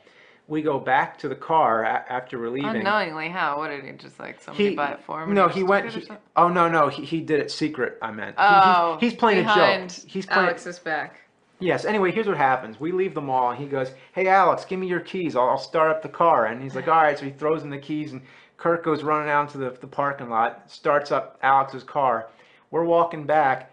All of a sudden, Iron Man just comes blasting out of the car, and Alex is like, "Oh, what the fuck?" and starts running to the car, and like to take the CD out of the CD player, You had a and like CD back then? he was like one of the first friends I knew to have like a CD player too. I mean, yeah, a lot of people had them, but it was like In the it was car. starting to catch on. Yeah, yeah. I mean, Classic. it wasn't as common. No, I think he had some kind of like adapter. It was like connected to. It was like an external one. It wasn't like actually I in had the a fucking dashboard. boombox in my But passenger seat. Go on. so that of course was what happened. And then later on, I said to Kirk, hey, let me borrow that album. That sounds pretty good. And I listened to it, and I was like, holy crap, this is so fucking good. And then from that point on, I continuously got more and more into Black Sabbath. And yeah, that was me. What about you? Practical joke going Practical well. joke, and that's the way Sabbath would have wanted it. Yeah, exactly. I don't have an answer for this question. As you know, I've said before, I was like the classic rock girl amongst my social circle, and so it took a while for me to get into things that are considered classically metal. Um, so I don't have a moment in time. I don't have a story. I don't really remember. Of course, I heard the radio stuff, and I knew what Black Sabbath was for as long as I can remember knowing about music, but I don't have a moment in time, so I won't waste any more time even trying to come up with one. All right, now how many times have we seen them live? Now, you've seen them live with me sometimes, so you could just jump in when we Yeah. get here. Yeah. Very briefly, so basically, I've seen Black Sabbath with all four original members 3 times. Ozzfest '99, Ozzfest 2001 when they played Scary Dreams, and Ozzfest 2005. I was there for the Ozfest 2005, one of those. So, Yeah, and that was good. it was. And then I saw them with Rob Halford singing in place of Ozzy, which was at the Camden, New Jersey show in 2004. I knew you. You were very, very drunk. Yeah, that was just, something that happens. But I was like, it was so disorienting to see Rob Halford singing for Sabbath. I was like, whoa, what happened to Ozzy? He lost a lot of hair. Yeah. I just remember you called me on your way home from that show. We had just met like Like that month. just met, yeah. So then I saw them with the Heaven and Hell lineup twice. In 2007 at the Spectrum. That's one of the last shows, maybe the last I saw on the Spectrum. Uh, One of the last. Where the Then hell was I? you were, see, I went to that one by myself because I think for some reason, I graduated college that year. Maybe I had a lot on my plate. yeah, I really don't remember why you didn't come to that one, but that was just me. But you saw them in 2008 with me Yeah. on the Metal Masters tour with Judas Priest and Motorhead. I put this one, for those of you who do follow the Mrs. Nerd stuff, and when I did my top concerts, I put this up there for sure. This was one of the best shows that I've ever been to in my life. It was one of the closest I've ever been able to get to the stage during, like at the Camden, New Jersey Shit Center. Yeah, we had the best seats we've ever had. Probably any show, but definitely at that venue. And seeing Dio before he passed was amazing, and he sounded great, and it was in the lineup of that tour was it was just all around awesome. It was It just a really great day. was. And then I'm still to this day kicking myself in the ass. I almost went to their final show with Dio, the final show that Dio ever did.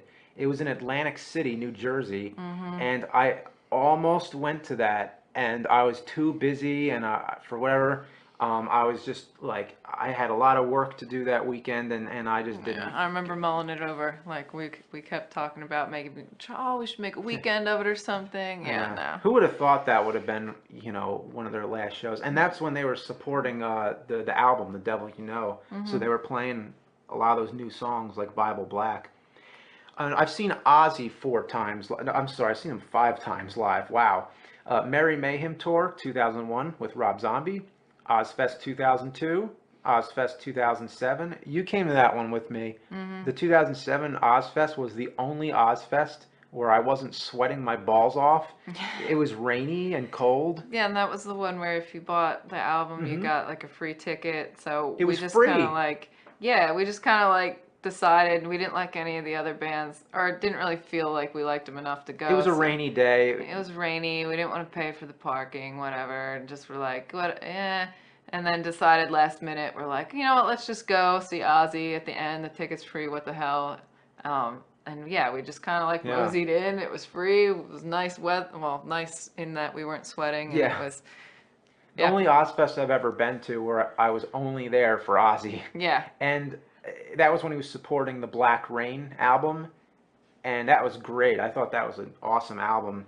Then in 2008, we saw him with Rob Zombie. You know, we talked about this one in the Zombie podcast. Yeah, wasn't that the Spectrum, actually? Mm-hmm. Yep. Okay.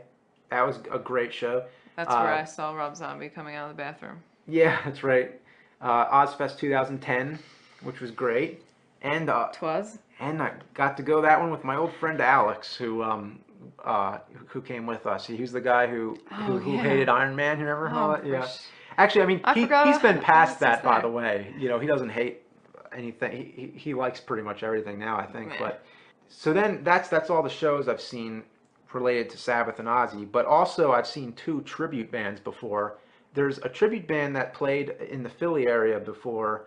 I don't know if they're still playing or not, but they were awesome. They were called Sabra Cadabra, and the singer was looked the part. Also, he looked like Ozzy, sounded just like him. They all dressed the part. They did a whole like show. It was phenomenal. Mm-hmm. There's also another band called After Forever, and they were great too. They didn't play it all up like with the big theatrical thing, but they were they sounded just like Sabbath. And then I've been to some autograph signings. I have every autograph from every member of the band except for Bill Ward. The first time was I got a picture with Ozzy. He was only doing photos. Mm-hmm. That was in support of the Down to Earth album. And what was really weird about this, what was really epic, like it was one of the first times I ever met like a celebrity in person. Mm-hmm. And here I am in this line, and you have to like, you had to show up like 2 different nights. You had to get a wristband and like wear it for like the whole week.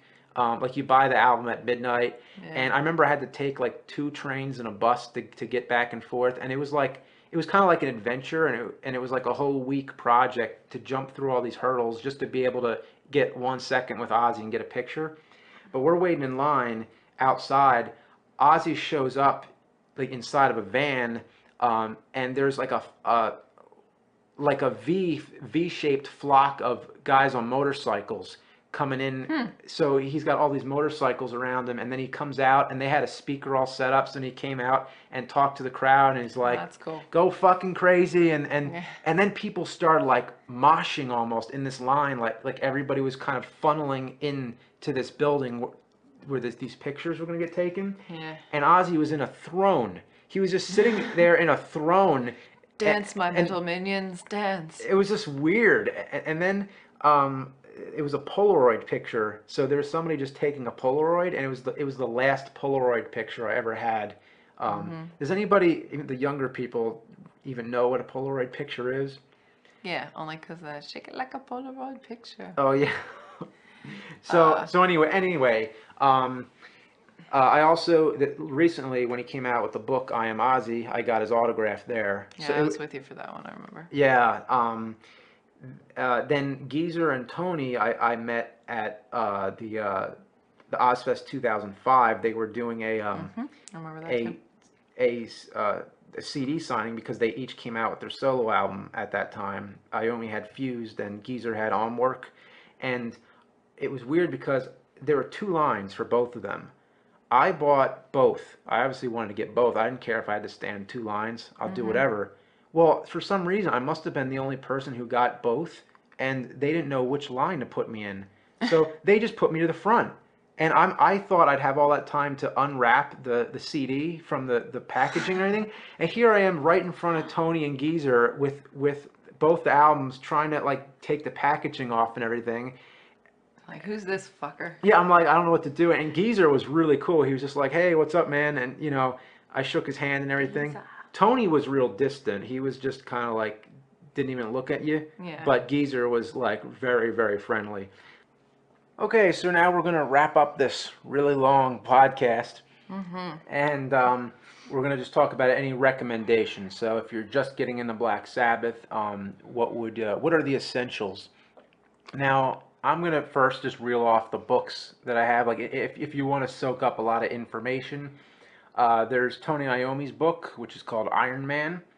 There's Ozzy's book, which we've mentioned, I Am Ozzy. Yeah, that's my particular favorite one. You think Ozzy wrote a book and you're like, a man who can hardly utter a coherent sentence wrote a book? Really? And it's good? But he does say in the very beginning that like he dictated it to somebody and they typed it out for him and kind of put his stories together, but just reading It's all you from can, his brain. yeah, it's definitely all from his brain. You can hear his voice like even as you're reading it. So, and it's just amazing stories and it's really funny Yeah. and Funny and sad, everything. read it. It's actually, it might even be the best book I ever read in my life because the stories are just so insane and like just the emotional roller coaster ride that he's been through. It's just it's a very, It's very one of the good. best biographies I've ever read. What a life he had. Then there's Never Say Die, which is a book by it's like in a series I think called Rock Detector, and it's just called Black Sabbath Never Say Die, and it's about all the history of the band after Ozzy. So it's all about the never say die attitude that they had to keep moving forward Cool. despite of all this trouble.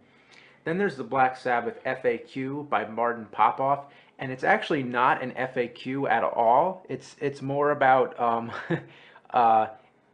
I would call it an RAQ, rarely asked questions, because it's just it's the nitty gritty, like all the fine details and all kinds of trivial stuff. Lots of good stuff. I'd recommend more for if you're a real hardcore fan.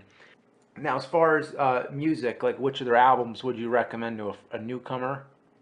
I would do like some sort of a greatest hits or something like that. Like, you know, they're the fathers of metal, so you got to know the hits before you dig into the deeper cuts. That's my like small opinion on that. Yeah, you'd have to go over a lot of their albums to get everything. It's really impossible. How do you recommend like something new? I mean, greatest hits. That's the way most people would start out with any band, really. So that's very fair. I would just say, if I'm given a broader stroke, I would say get the first 6 albums by Ozzy and then the first 2 Dio albums. Yeah. But if I was really hard pressed, I would say, okay, start with Paranoid. Yeah. That's the best one. And then, if I was hard pressed, I agree. But yeah, and a very close second to that, Master of Reality. I would say those 2 albums are mandatory. You have to hear those both. okay. And then also, as far as like performances goes, like it's as much as it's important to hear those albums, you should really see the footage from their concert from Paris in 1970. It's never been released officially, I don't think, but it's out there. You can Okay. probably see it on YouTube. It is like that concert. I think totally. It shows you exactly what Sabbath was all about when they were in their prime. And yeah, So the one that I would recommend that's not necessarily all about Sabbath, but you know, definitely check out the Metal Evolution series. Yeah. That really goes into the history of metal, and you know, Black Sabbath being such a huge part of that, they're a huge part of that series. So Yeah. that would give you a great overview, as well VH1 as classic, and yeah. it's on DVD now. And as far as like interviews and stuff go, check out the guys on that metal show. Many of them from different eras of the band have been on that show. And you know, Eddie Trunk has said many times how he was a close personal friend of Ronnie James Dio too. So he always brings him up and stuff like that. So Yeah. that's a good segue into the last bit here. We're gonna go into our That Metal Show Top 5, and this week we have top 5 guitar players this week, like we do this weekly. Yeah. This This is time... from episode 607. 607, Season all right. 6, episode 7. Their top 5. Number 5, Randy Rhoads. Number 4, Ace Frehley. Number 3, Dimebag Darrell. Number 2, Eddie Van Halen. And number 1, Tony Iommi. Okay, so what would you switch out? What would your personal picks be? I guess with like Eddie Van Halen and stuff, they weren't going with a classic like metal lineup or anything, and so then I don't know why on earth they left out 3, 4, in my opinion, of the greatest guitar players ever. I'll go backwards, I guess. Yeah. Eric Clapton, he's not metal. He's hardly hard rock even, but like Eric Clapton is always mentioned as one of the greatest guitar players, and I agree. Jimi fucking Hendrix, that's number 4 on my list. Like, do I need to even explain? And even if they were going with a very classic metal lineup, where is Angus? Angus is my number 3, Angus Young, AC/DC. Yeah. And then I put Tony's number 2, real close number 2, because in my heart, Jimmy Page will always be number 1. So I didn't really go through that very clearly, but my number 1 is Jimmy Page, number 2, Tony Iommi, number 3, Angus Young, number 4, Jimi Hendrix, number 5, Eric Clapton. Yeah, so mine, number 5, Kirk Hammett. Number 4, yeah. I forgot Kirk. I gotta say, this has been a really hard list. Like, the top 5 guitar players, like, how do you even do that? It's so hard to pick 5. I feel like I genuinely just felt really, really, really bad that I left out Kirk. Oh. Like he's gonna find out you know somehow. What? The thing is, he was dueling for that number 5 spot with Slash for a while in my head, and fucking Slash. Yeah. Sorry. Go on. No, you know what? Let me just talk about my honorable mentions before I even get to my 5 then, because I had a few of those too. But go on. Because I was like, okay, Buckethead. Like I gotta put Buckethead, but I'm like, there's so many. Dimebag Darrell, of course. Dave Mustaine, Slash, and then of course you put Jimi Hendrix. I was so close to putting Jimi Hendrix, but I just thought Jimi Hendrix is like on a whole other level almost. It's just And I figured, well, I use that as my rationale, like why they picked, like the Metal Show picked the way they did. Like they leave out Jimi Hendrix and Jimmy Page like on purpose, but if they left out. If they're trying to just go with like a metal lineup, then they left out Angus and well, they put Ace Frehley from Kiss, and it's like that's not metal, It's like it's just like if you're going like hard rock and metal, then it's a hard list to make for sure. It's very hard. So what I ended up with number 5, Kirk Hammett, undeniably he's amazing. Yeah. Number 4, Angus Young. Which almost feels like, why isn't Angus Young higher up on my list? Because he's such an iconic guitar player. Yeah. Not only is an amazing player, but just like as a performer, like the stuff he does on stage, all his on-stage antics. But then we're up to my top 3 now, and basically I had to pick the 3 from the holy 3 of the 1970, like turn of the decade. Ritchie Blackmore from Deep Purple. And then number 2, Jimmy Page from Led Zeppelin. And number 1, Tony Iommi from Black Sabbath. So, it's a good list. Yeah. But yeah, you totally you have Kirk and Ritchie, which I totally forgot about. Slash, forgot about. Dave Mustaine earned his spot, like in at least an honorable mention. Yeah, and then Dimebag, yes, for sure. It's a hard list to make. And Eddie Van Halen, I'll give him Eddie Van Halen too on the that Metal Show top 5. Randy Rhoads, Zakk Wylde, there's so many. They didn't have bad picks. It's a very arbitrary in a way. Like they're 5. They're all great guitar players. I won't say they're not, but. So anyway, that is Audio Slaughter, and wow, that was a rush. Okay. So, it's been real. First postpartum Audio Slaughter in the bag. Yeah. Rock on. All right. Listen to 13. That's what I'm doing now. Yeah.